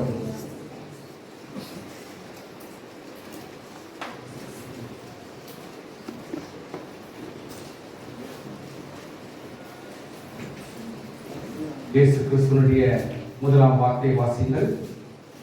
லூக்கா எழுதிய சுவிசேஷம் 23ஆம் அதிகாரம் 34ஆம் வசனம். ಲೂಕನು 23ನೇ ಅಧ್ಯಾಯ 34ನೇ ವಚನ. Father, forgive them, for they do not know what they do. இப்பொழுது இயேசு, பிதாவே இவர்களுக்கு மன்னியும், தாங்கள் செய்கிறது என்னதென்று அறியாதிருக்கிறார்களே என்றார். கர்த்தருடைய பிள்ளைகளே, ரொம்ப அழகா நீங்க யோசிக்க வேண்டிய ஒரு விஷயம் என்னன்னா,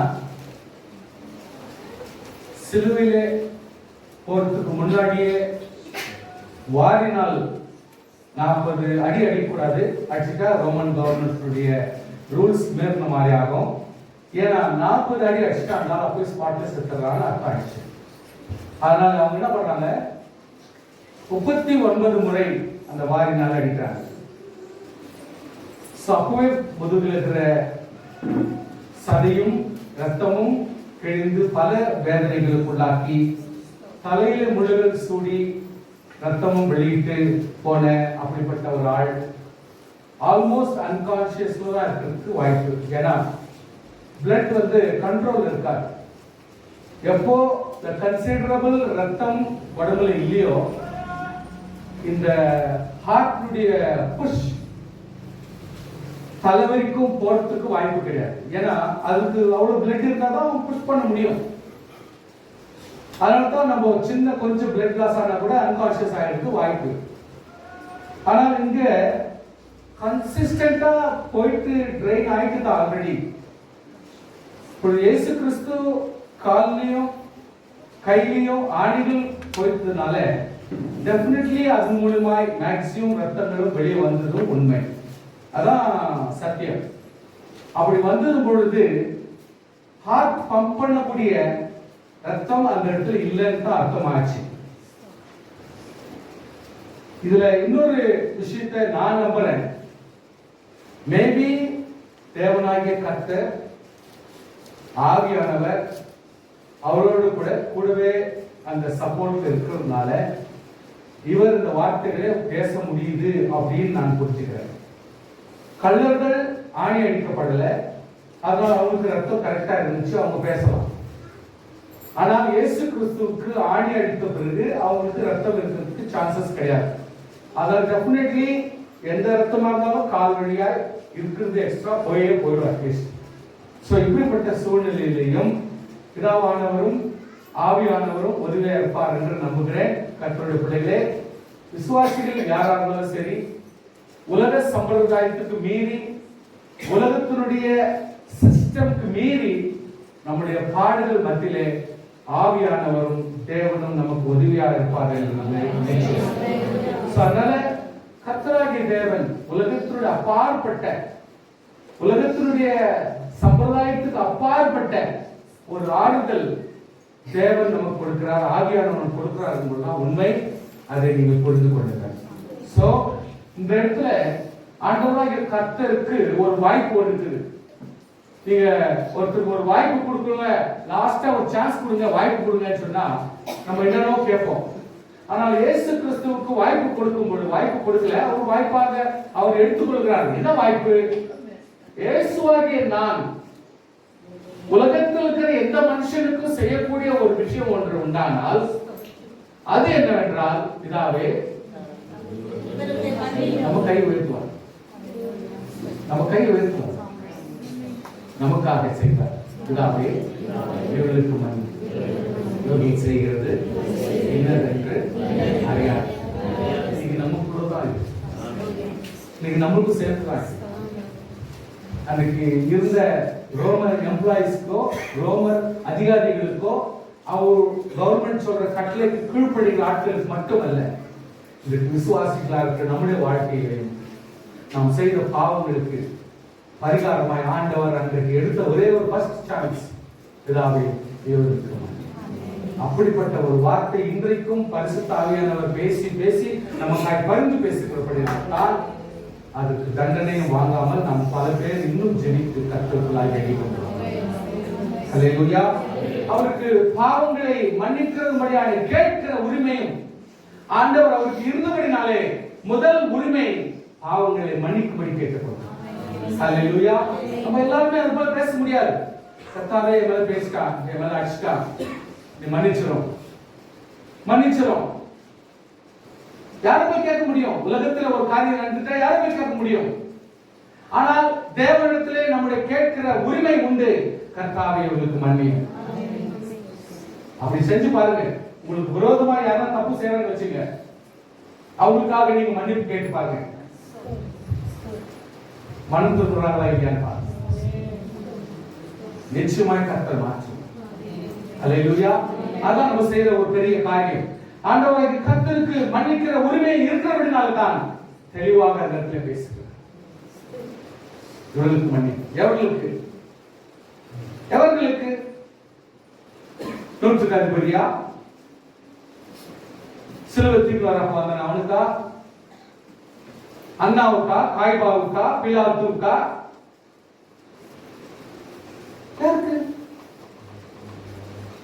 ஒட்டுமொத்த உலகத்தில் இருக்கிற எல்லாருக்கான ஜெபம் தான். சில பேர் தெரிஞ்சு செய்யறாங்க, சில பேர் செய்யாம செய்யறாங்க. சில பேர் அறிய, சில பேர் செய்யறாங்க, சில பேர் யாருக்கும் தெரியாம செய்யறாங்க. அதற்கு ஆண்டவர் பொதுவாக ஜெபம் பண்ணுகிறார், கர்த்தாவே செய்கிறது என்னவென்று அறியாது. அவங்க சொல்றாங்க, பாவம் எங்கள் மேல எங்கள் பிள்ளைகள் மேல் வரட்டும் அப்படின்னு ஓப்பனா சொல்றாங்க. Open statement. கர்த்தருடைய பிள்ளைகள் கொஞ்சம் கவனமாக இந்த காரியங்களை அனுசரிக்க வேண்டும், புரிந்து கொள்ள வேண்டும். நம்முடைய வாழ்க்கையில் எப்பொழுதுமே நாம் ஜெபம் செய்யும் பொழுதெல்லாம் நம்முடைய உள்ளத்திலே ஹர்ட் ஆயிருக்கிற யாரா இருந்தாலும் சரி, அவர்களுக்காக நாம் ஜெபம். கர்த்தாவே மன்னியும், அவங்களுக்கு கொஞ்சம் தப்பு செஞ்சிருக்காங்க, என் உள்ளத்தை பாதிச்சிருக்குது, என் உள்ள பாதிச்சிருக்குது, ஆனால் கர்த்தாவே நீர் மன்னியும் என்று சொல்லி நாம் ஜெபம் செய்யும் பொழுது கர்த்தர் சமாதானத்தின் ஆவியும் ஆசீர்வாதத்தின் ஆவியும் கர்த்தருக்கு கொடுத்து நடத்த போதுமானவர். ஹல்லேலூயா. கர்த்தராகிய இயேசு கிறிஸ்து மன்னிக்கவும் போதுமானவர், பாவங்களை மன்னிக்க போதுமானவர். இன்னைக்கு உலகத்தில் அப்படிதான் பல காரியங்கள் நடக்குது. சொல்றாங்க செய்தார், எத்தனையோ பாவத்துக்கு விட கர்த்தர் உதவி செய்தார். ஆகாத காரியங்கள் உலகத்தில் எக்ஸசைஸ்னால நடக்காத காரியங்கள் இன்னைக்கு நடக்குது. இன்னைக்கு ஜெயில எல்லாம் கிறிஸ்டியன்ஸ் அலோவ் பண்றாங்க. ஒரு குரூப்ஸ் போயிட்டு மாசத்துக்கு ஒரு முறை அவங்களுக்கு செப்பரேட் ரூம்ல உட்கார வச்சு சுவிசேஷம் கொடுக்குறாங்க, பைபிள் கொடுக்குறாங்க, பைபிள் கொடுக்குறாங்க. அவங்களுக்கு மீட்டிங் நடத்துறா போல சில பேர் அது போல வராது, நிறைய பேர் பாக்குறாங்க. அவங்களுக்காக பர்மிஷன் கொடுக்கப்படுது. அவங்க என்ன பண்றாங்க, ஒரு சபைகளில் இருந்து சில உதவிகளை எடுத்துக்கொண்டு போய் அன்னைக்குரிய சாப்பாடு அவங்க கொடுக்குறாங்க, அன்னைக்குரிய பொருள் கிஃப்ட்ஸ்களை கொடுக்குறாங்க, பிளஸ் பைபிள்ஸ் ஒன்று கொடுக்குறாங்க. இன்னைக்கு ஜெயில்ஸ்லயும் நிறைய பேர் கவனிக்கிறாங்க, அந்த பைபிள் வாங்கிட்டு ஜெயிலில் கூட படிக்கிறாங்க.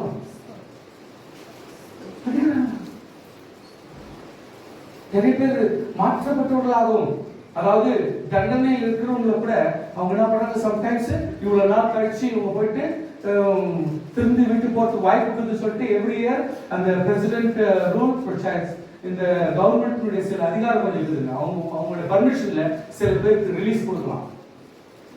அந்த ரிலீஸ்ல இந்த மாதிரி ஆட்கள் நிறைய பேர் திரும்பி வெளியே வந்துடுறாங்க. தெரிஞ்சுங்க ப்ளீஸ். சோ பிரிசன் மினிஸ்ட்ரிங்கிறது ரொம்ப அற்புதமாக நடக்குது. அதுல ரொம்ப அற்புதமாக நடக்குது. அதுக்கு நிறைய பேர் சந்தோஷப்படுறாங்க. இப்படியெல்லாம் படிச்சு இப்படியெல்லாம் ஜெபம் பண்ணி அவங்கள ஜெபிக்குள்ளாய் மாறிட்டாங்க, நிறைய பேர் திருந்திட்டாங்கன்னு சொல்லிட்டு அவங்க ரிலீஸ் பண்றதுக்கு வாய்ப்பு கொடுத்துறாங்க. சில பேர் உள்ளவே இவங்க போயிட்டு வேலை செஞ்சுட்டு உள்ளவே வேலை செய்ய, உள்ளவே ஒர்க் ஷாப்ஸ் இருந்தது, அங்கேயே ஒர்க் ஷாப்ல போயிட்டு வேலை செஞ்சு இவங்க குடும்பத்துக்காக சம்பாதிச்சு அங்கேயே பேங்க்ல போடுறாங்க, உள்ள போட்டுட்டு தகுந்த நேரத்தில் அவங்க ரிலீஸ் பண்றதுக்கு வாய்ப்பு கொடுக்குறாங்க. சோ இதுதான் ஒரு கர்த்தருடைய ஊழியம், கர்த்தருடைய பிள்ளைகள் செஞ்சிருக்காங்க நிறைய பேர்.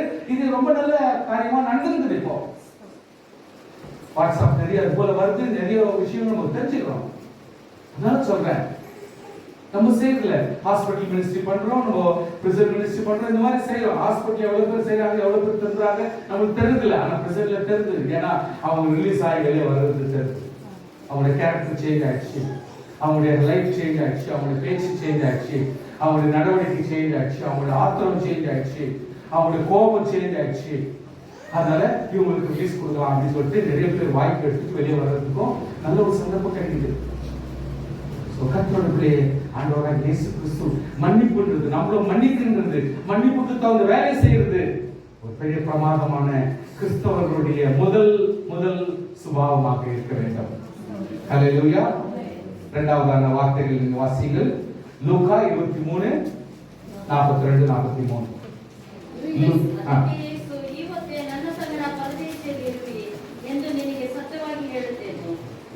Amen.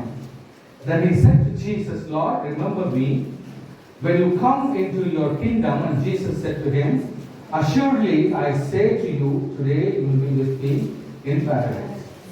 இயேசுவை நோக்கி, ஆண்டவரே நீர் உம்முடைய ராஜ்யத்தில் வரும்பொழுது அடியேனை நினைத்தருளும் என்றார். இயேசுவை நோக்கி, இன்றைக்கு என்னுடனே கூட பரதேசில் இருப்பாய் என்று மெய்யாக உனக்கு சொல்கிறேன். நம்ம கொஞ்சம் கூட திங்க் பண்ண வேண்டிய ஒரு சூழ்நிலை வந்துட்டோம். எப்படின்னா, திருட ஒருத்தன் தப்பு பண்ணிட்டு இன்னைக்கு ஜெயில இருந்துட்டு கடைசியில இப்போ சிலுவையில வந்துட்டான். சிலுவையில வந்த திருடனுக்கு இப்போ கடைசியா திங்க் பண்ண கூட ஒரு வாய்ப்பு கிடைச்சிக்குது.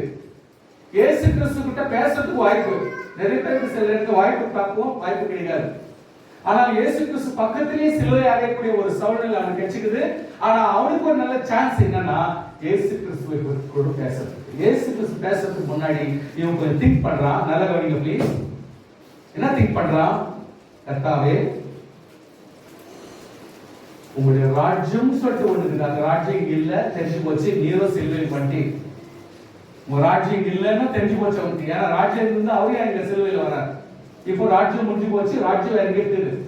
ஆனா இவன் யோசிக்கிறான், கர்த்தாவே, உங்களுடைய ராஜ்யத்தில் நீர் வரும் பொழுது உங்களுடைய அடியனை நினைத்தருளும் என்றான். சோ கர்த்தருடைய பிள்ளைகளே, நம்ம யாரா இருந்தாலும் தேவனுடைய ராஜ்யத்தை குறித்து கொஞ்சம் யோசிக்கணும். ஆமென். நாம் திருடர்களாக இருந்தாலும் இயேசு கிறிஸ்து நம்மோடு கூட இருக்கிறபடினாலே நமக்கு ஒரு ஆப்பர்ச்சுனிட்டி. என்னது? கர்த்தாவே, உமக்கு ஒரு ராஜ்யம் உண்டு, அது பரலோக ராஜ்யம். அந்த பரலோக ராஜ்யத்திலே நீ வரும் பொழுது நீ என்னை நினைத்தார். ஆண்டவர் இன்டைரக்டா பேசுறார். நல்ல கவனிங்க, பைபிள் படிக்காதீங்க. இன்டைரக்டா பேசுறார். இந்த உலக ராஜ்யத்தை விட்டு பரலோக ராஜ்யத்துக்கு இன்னைக்கே நான் எடுத்துக்கொள்ளப்பட போகிறேன். அட் தி சேம் டைம் இன்னைக்கே நீயும் சாக போறன்னு எனக்கு தெரியும். அதான் ஆண்டவர் இதெல்லாம் கால்குலேஷன் பண்ணிட்டு ஆண்டவர் சொல்றாரு, இன்றைக்கு நீ என்னுடனே கூட சோ அந்த ஸ்டேட்மெண்ட்டுங்கோ அந்த ஆளு எவ்வளவு திங்க் பண்ணிட்டாரு. இயேசு கிறிஸ்துவும் எவ்வளவு அர்த்தத்தோட அந்த வார்த்தையை சொல்றாரு. விசுவாசியே, கடைசி நேரமாக இருந்தாலும் ஆண்டவராகிய கர்த்தர் நம்மை காப்பாற்ற போடுவார். தேவனுடைய ராஜ்யத்தை குறித்து கற்று யோசிப்போம். அதை ஆண்டவராக இயேசு கிறிஸ்து பேசுவோம். இன்னைக்கு கூட லேட் ஆகல, இன்னைக்கு கூட நமக்கு சான்ஸ் இல்லைன்னு சொல்லாது. கர்த்தர் இன்றைக்கு ஆண்டு சமூகத்தை கேட்டாலும் கர்த்தர் நமக்கு மன்னித்து ஆண்டுனால் கர்த்தர் சமூகத்தை தேவனே என்னை ஏற்றுக்கொள்ளும். எப்படிப்பட்ட ஒரு கிரேஸ், கிரேஸ், கிருபை, கிருபை என்று கர்த்தர் கொடுத்து கொண்டே இருக்கிறார். அப்படினாலே நாம் ஆண்டு சமூகத்தை கேட்பது நிச்சயமாய் கர்த்தர் என்னைக்கோ நான் பரலோகத்துக்கு வரும்போது என்னை சேர்த்துக் கொள்ளும் சொல்றதை விட, நீ பரலோகத்துக்கு போகும்பொழுது என்னை நினைத்துக் கொள்ளும் சொல்றதை விட ஆடுறாங்க இன்றைக்கு. கர்த்தர் எப்பொழுதுமே அன்றைக்கு ஆசீர்வாதப்படுத்துகிறார். ஸ்தோத்திரம். ஹalleluya. புரியுங்க, ஆண்டவர் எப்பொழுதுமே அந்த பிரசன்ட் டேல ஆசீர்வாதத்தை பிரசன்ட்ஸ்ல கொடுக்கிறார். இன்றைக்கு என்னுடைய பரலோகத்தில் ஏற்பாடு சொல்லி அவர் ரட்சித்தார். மூணாவது வார்த்தை யோவான் 19ஆம் அதிகாரம் 25 முதல் 27. ಜಾನ್ ಯೋಹಾನನು 19ನೇ ಅಧ್ಯಾಯ 25ರಿಂದ 27. ಯೇಸುವಿನ ಶಿಲುಬೆಯ ಬಳಿಯಲ್ಲಿ ಆತನ ತಾಯಿಯು ಆತನ ತಾಯಿಯ ತಂಗಿಯು ಕ್ಲೋಪನ ಹೆಂಡತಿಯಾದ ಮರಿಯಳು ಮುದಿರಾದ ಮರಿಯಳು ನಿಂತಿದ್ದಳು. ಯೇಸು ತನ್ನ ತಾಯಿಯನ್ನು ಹತ್ತಿರದಲ್ಲಿ ನಿಂತಿದ್ದ ತನ್ನ ಪ್ರೀತಿಯ ಶಿಷ್ಯನನ್ನು ನೋಡಿ ತಾಯಿಗೆ, ಅಮ್ಮ, ಇಗೋ ನಿನ್ನ ಮಗನು ಎಂದು ಹೇಳಿದನು. ತರುವಾಯ ಶಿಷ್ಯನಿಗೆ, ಇಗೋ ನಿನ್ನ ತಾಯಿ ಎಂದು ಹೇಳಿದನು. ಆವತ್ತಿನಿಂದ ಆ ಶಿಷ್ಯನು ಆಕೆಯನ್ನು ತನ್ನ ಮನೆಯಲ್ಲೇ ಇರಿಸಿಕೊಂಡನು. ಇದಾದ ಮೇಲೆ ಯೇಸು, ಈಗ ಎಲ್ಲಾ ಶಿಲುಬೆ ತಿಳಿದು ಶಾಸ್ತ್ರದ ಮಾತು ನೆರವೇರುವಂತೆ ನಮಗೆ ನೀರಡಿಕೆ ಆಗಿದೆ ಅಂದನು. ಅಲ್ಲಿ ಹೇಳಿದ தெளிவா வாசிக்கிறோம். இயேசு கிறிஸ்து சிலுவையில் அறையப்பட்டிருக்கிற அந்த கால நேரத்தில் இயேசுவின் தாயும் சீஷர் உண்மையான அவருடைய சொந்த கூடவே பிறந்ததான சகோதரன் யோவான், இன்னும் சில முக்கியமான ஃபேமிலி பீப்புள் அங்க இருக்கிறாங்க. அவங்க பயப்படல, மற்றவங்க பயந்து ஓடிட்டாங்க. என் பேர் எங்க பிடிச்சிருவாங்களோன்னு சொல்லிட்டு பயந்து ஓடிட்டாங்க. ஆனால் இயேசு கிறிஸ்துவனுடைய டோட்டல் ஃபேமிலி, கூட பிறந்தவங்க, கூட இருந்தவங்க, சகோதர சகோதரிங்க, அவங்க அம்மாவுக்கு கூட இருந்தவங்க, இவங்க எல்லாருமே சேர்ந்து டோட்டல் ஃபேமிலி அந்த இடத்துல இருக்கிறாங்க. அந்த இடத்துல இருக்கும் பொழுது ஆண்டவராக இயேசு கிறிஸ்து உடைய ஒரு கான்செப்ட் எப்படின்னா, அவர் தன்னுடைய தாயை விட்டு விடாதபடி கவனமாக கவனித்துக் கொண்டிருந்தார் என்று அர்த்தம் இருக்கிறது. He was totally concerned. அதாவது அவருடைய பொறுப்பு டோட்டலா அவர் வச்சிருந்தார். அவங்களுடைய எந்த சூழ்நிலை இருக்கிறாங்க, எப்படி இருக்கிறாங்க, எப்படி இருந்தாங்க, எப்படி வீட்டில் இருக்கிறாங்க, சகோதரிகளோட ஹெல்ப்பா இருக்கிறாங்க. நிறைய மரியாதை, டோட்டலி 6 மரியாதைஸ் அந்த இந்த இடத்துல போடப்பட்டிருக்கிறது. 6 மரியாதைஸ் அவங்களுடைய ஐக்கியம் ரொம்ப ஓவரா இருந்துச்சு. அப்படிப்பட்ட இந்த சூழ்நிலை இயேசு கிறிஸ்து இன்றைக்கு லாஸ்ட் டே வாக்குறதுனால ஆண்டவராக இயேசு கிறிஸ்து இவருடைய பிரதர், இயேசு கிறிஸ்துக்கு பின் மரியாளுக்கு பிறந்த பிரதர் ஜான், அதனால ஆண்டவர் என்ன சொல்றாரு, இயேசு கிறிஸ்து தெளிவா அத்தன்டிகேஷனா வெர்டிக்ட் கொடுக்கிறார். இவ்வளவு நாள் நான் பார்த்திருந்தப்பா, இவ்வளவு நாள் நான் தான் பார்க்கிறேன், இவ்வளவு நாள் நீ தான் பண்ணிருந்தேன் சரியா, அதனால இப்ப நீ பார்த்துக்கோ அப்படின்னு சொல்லல. சரி, அவருடைய ஸ்டேட்மெண்ட் வந்து எல்லாமே நம்ம எல்லா கர்த்தருடைய பிள்ளைகளும் நம்ம எல்லாமே அடக்கி அடக்கி தான் வாசிக்கணும். அதனால தான் ஆண்டவர் சொல்றாரு,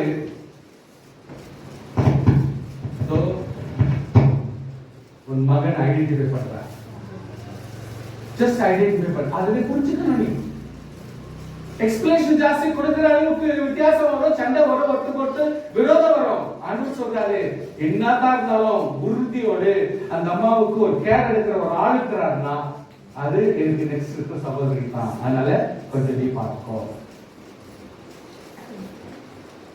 அவனும் அவர்களை தன்னுடைய தாயாக ஏற்றுக்கொண்டான் என்று சொல்லப்படுதுன்னா, ஒரே இடத்துல ஒன்னா இருக்கிற மாதிரி அவங்க காட்டுறாங்க.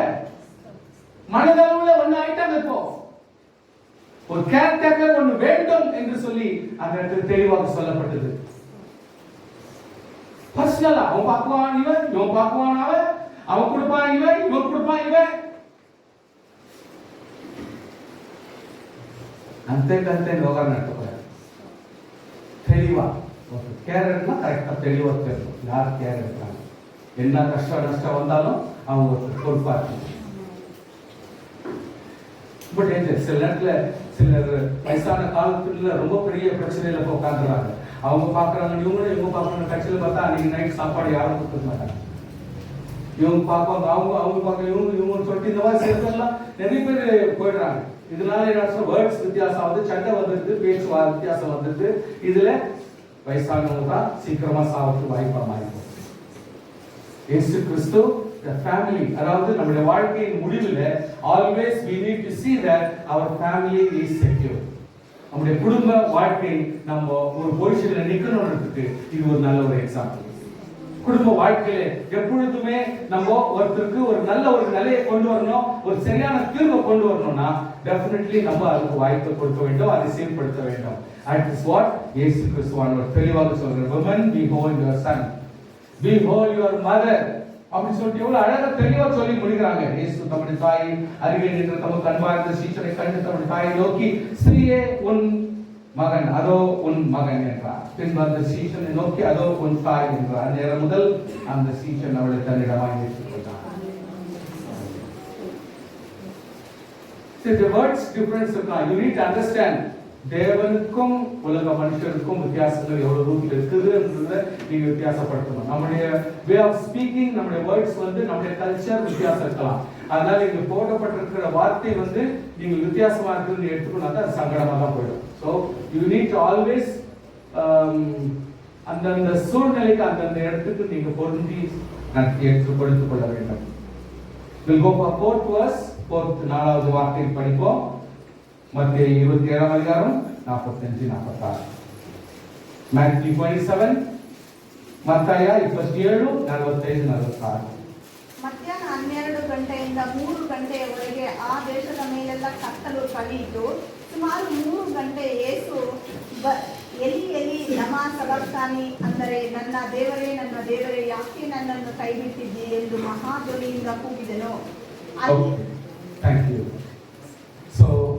கர்த்தருடைய தயவினாலே நாம் படித்தபடி மன்னிப்பை கொடுத்த கர்த்தர் எந்த ஒரு மனுஷனுக்கும் பரலோகத்தினுடைய நித்திய ஜீவனை கொடுக்க போதுமானவர் என்று இரண்டாவது சொல்லுகிறார். மூணாவது வார்த்தையாக ஃபேமிலி யுனைடெட், அதாவது ஒரு குடும்பத்தை கட்டுகிற ஒரு காரியத்திலே தேவன் எவ்வளவு தூரம் பங்கு வகித்தார் என்று சொல்லப்பட்டது. இந்த காரியங்கள் 3 காரியங்களை முடித்து பொறுப்பு ஆண்டவராகிய இயேசு கிறிஸ்து தம் ஜீவனை ஜனங்களுக்காக கொடுக்கிற ஒரு சூழ்நிலை, பாவங்களுக்காக தன்னுடைய பிரயாசம், தன்னுடைய ஜீவனை கொடுக்கிறதான சூழ்நிலை வந்தது. அந்த வந்த நேரத்தில் உலக ஜனங்களுடைய பாவங்கள் அவர் மேல் சுமையாக, பாவம் இல்லாத ஒருவர் பாவத்தை சுமக்கிற ஒரு அனுபவம் அந்த இடத்துல வந்த உடனே அவரால் தாக்கு பிடிக்கல. முக்கியமாக பிதாவானவர் அந்த இடத்துல அவருக்கு ஒரு தரிசனத்தை, ஒரு ஆவியினுடைய அனுக்கிரகத்தை கொடுக்காமல் அமைதிப்படுத்துற ஒரு காரியம், அதாவது பாவத்தினுடைய வெயிட் அவ்வளவு தூரத்தில் இருக்கிறது என்பதை நாம் புரிந்து கொள்கிற ஒரு வாய்ப்பு அந்த இடத்துல கிடைச்சிருக்குது. அதனால தான் ஆண்டவர் என்ன சொல்றாரு, என் தேவனே, நம்ம கூப்பிடுறப்ப எப்படி கூப்பிடணும், தேவனே, அந்த ஒரு பாசம், பண்பு, அந்த ஒரு உரிமை நமக்குள் இருக்க வேண்டும் என்று ஆண்டவர் கேட்கிறார். ஆமென். என் தேவனே ஜெபிக்கும் பொழுது ஏதோ கடமைக்காக சத்தம் போடுறத விட அந்த உரிமையோடு கூட நாம் ஜெபிக்கணும். என் தேவனே, என் ஆண்டவரே, என் பரிசுத்தரே, என் ஆவியானவரே, அல்லேலூயா. அப்படிப்பட்ட ஒரு உரிமை நமக்குள் இருந்தால் ஒழிய அந்த ஜெபத்துக்கும் அந்த உபவாசத்துக்கும் அதாவது பவர் கிடைக்காது. அல்லேலூயா.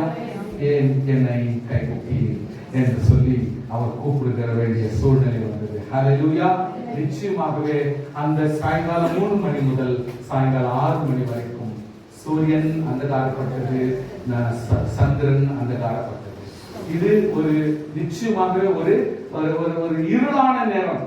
இது இன்னொரு வெளிப்பாடு எப்படின்னா, நம்முடைய வாழ்க்கையில சில வேதனைகளையும் துக்கங்களையும் சில பாடுகளையும் அனுபவிக்கிற காலகட்டத்தில் நாம் எல்லாமே சரியா இருக்கிறது நினைக்கிறது கூட அந்த காரணமா மாறும். நீங்க எனக்கு ஆசீர்வாதமா இருக்கிறாங்க இவங்க தான் அப்படின்னு நினைக்கிறவங்க கூட உங்களுக்கு சத்ருவாகவே, உங்களுக்கு எப்பொழுதுமே துணையாக, உங்களுக்கு ஜெபிக்கிறவர்களாக, உங்க வாழ்க்கையில நம்பிக்கையான ஒரு ஆளாக நினைத்துக் கொண்டிருக்கிற ஆட்கள் கூட இந்த நேரத்தில் ஒரு மர்மமாக மாறுகிறது. நம்முடைய ஜெபத்துக்கு மாத்திரம் ஆண்டவர் பதில் கொடுக்க முடியாது. We should always understand, ஆண்டவரை கர்த்தர் உங்களை ஒருபோது கைவிட மாட்டார். பாவங்களும் வேதனைகளும் சுமக்கும் பொழுது எல்லாமே சரியாக நினைத்துக் கொண்டார்.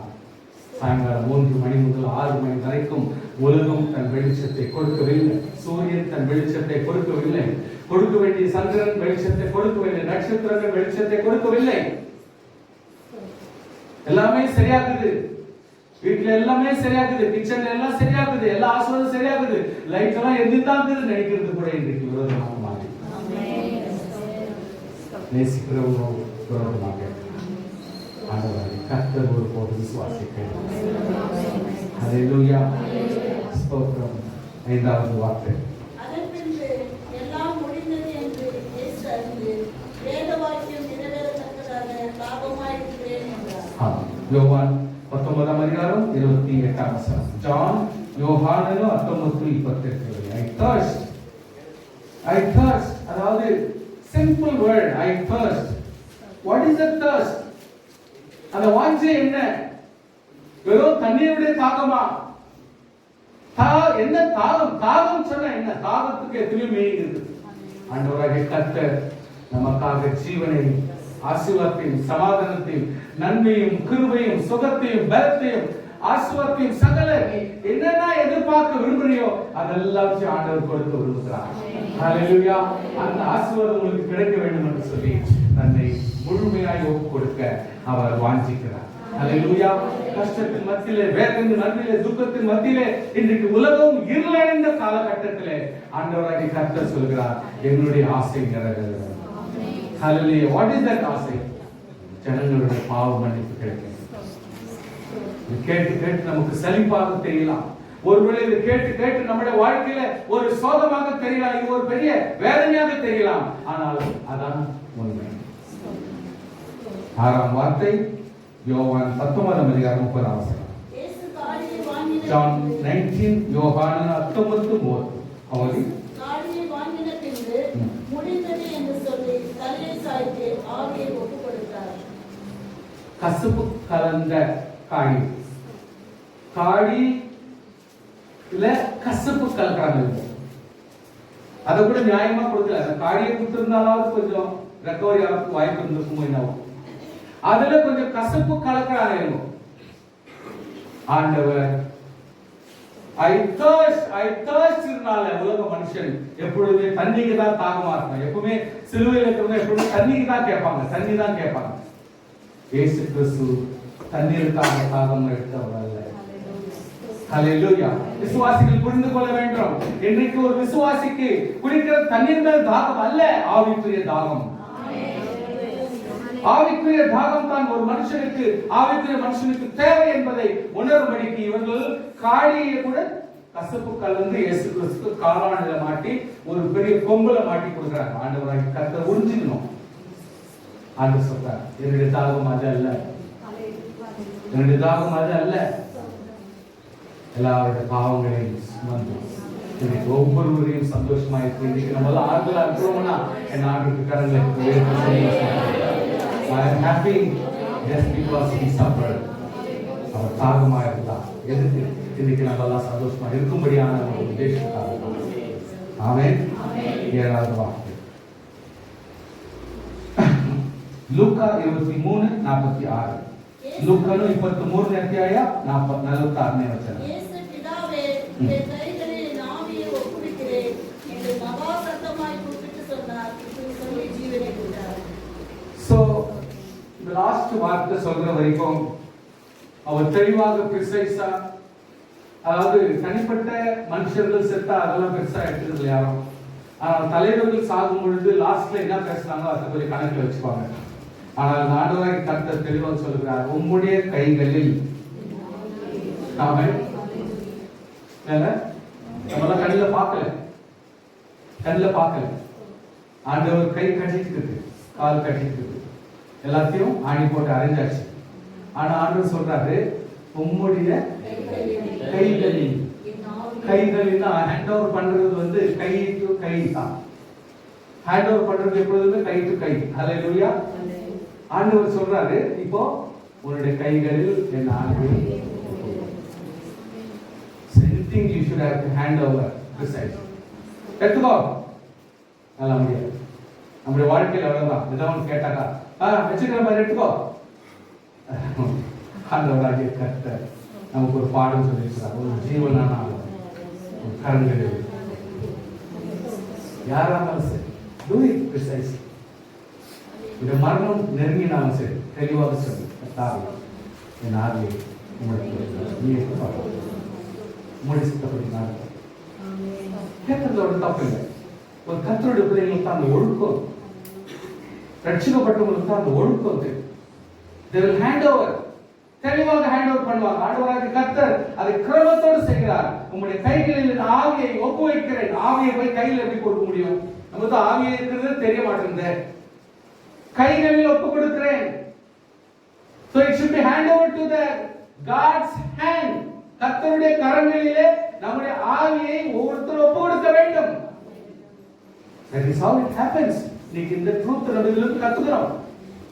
நாம் மரிக்கும் பொழுது நம்முடைய ஆத்மா தேவனோடு சென்று நம்முடைய ஆத்மாவை தேவனுடைய கரங்களிலே ஒப்பு கொடுக்கிறோம். நம்முடைய வாழ்க்கை ஆவியில் அடங்கியிருக்கிறது. இந்த கூடுல தேவனுடைய ஆவி நமக்கு தந்த ஆவி தேவனோடு இணைஞ்சிருக்கிறோம். இல்லாவிட்டால் தேவனுக்கு ஹேண்ட் ஓவர் ஆகாவிட்டால் நரகத்துக்கு போய் சேர்ந்தோம். பூமி அதிர்ந்தது, சிலை இரண்டாக கிழிந்தது. ஒவ்வொரு விசுவாசியும் இன்றைக்கு irrespective of denomination, irrespective of post, irrespective of பதவி, பவர் எதுவும் இல்லாம ஒவ்வொருத்தரும் கர்த்தரை நோக்கி கூப்பிடணும்ன்றதுக்கு அந்த திருச்சிலை கிழிந்து இவ்வளவு நாள் புதைக்கப்பட்டதான ஒவ்வொரு கல்லறையும் இன்றைக்கு உடைக்கப்பட்டு ஒவ்வொருவரும் நகரத்திலே அவர்கள் உலாவி வந்தார்கள். அநேகருக்கு காட்சி அளித்தார்கள். கர்த்தருடைய அந்த பூமி அதிர்ந்தது.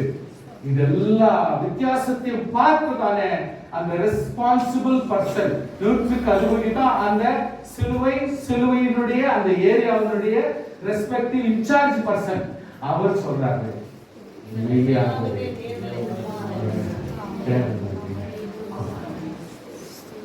இன்சார்ஜ் சொல்ல வேண்டும். பிலாத்து சொன்னா போதாது, காய்பா சொன்னா போதாது, வேற யார் சொன்னாலும் போதாது. இன்னைக்கு மரியாதை சொல்லினா கூட அர்த்தம் வந்துட்டார். அன்றைக்கு ஒருவேளை யோவான் சொல்லினா கூட அர்த்தம் வராது. அந்த சிலுவையினுடைய டோட்டல் இன்சார்ஜ் பர்சன் ஒருத்தர் அவர் தான் 150. அந்த ஆள் ரெஸ்பான்சிபிள் பர்சன். என்னென்ன சம்பவம் நடக்கணுமோ எல்லாத்துக்கும் அந்த ஆள் தான் ஒப்படை சைன் போட்டு எடுத்து வரான். இன்றைக்கு அவன் தான் சொன்னாதான் அது உண்மை. அவன் சொல்றான் இல்லை உண்மையாக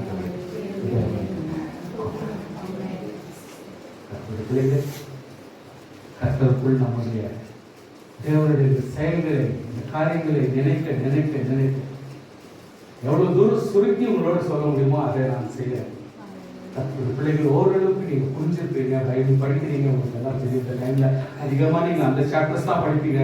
மத்தேயு, மார்க்கு, லூக்கா, யோவான், அந்த லாஸ்ட்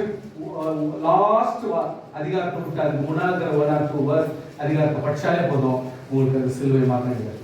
போதும் பாஸ் போர் அடிக்குது, எல்லாத்தையும் அதே தான் பாப்பா அதே தான் கேட்கறதுக்கு ஏதோ நீங்க சொல்லுறியா, நான் கேட்கறதுக்கு நல்லா சீக்கிரம் முடியும். உண்மாத்த போய் படிச்சுன்னா அப்படின்னு நினைக்காதீங்க. கர்த்தர் வந்து செய்த காரியங்களுக்காக கொஞ்சம் காரணத்தை சொல்லும் பொழுது சந்தோஷமான ஒரு நாள், ஒரு துக்க நாள், ஆறுதலான நாள், நல்ல நாள். அதனால இது ரொம்ப அழகான ஒரு நாள். ஏன்னா இன்னைக்கு துக்கம் கண்டிப்பா துக்கப்படணும். அதே நேரத்தில் ஒவ்வொரு விசுவாசியும் மரணத்துல வந்து முடியக்கூடாது. விசுவாசிகள் எப்பொழுதுமே உயிர்த்தெழுதல தான் முடியணும். ஆனால் இன்றைக்கு நமக்கு முடிவு கிடையாது. கர்த்தர் நிச்சயம் நம்மை ஆசீர்வதிப்பார். ஹல்லேலூயா. நம்ம எல்லாரும் எழுந்து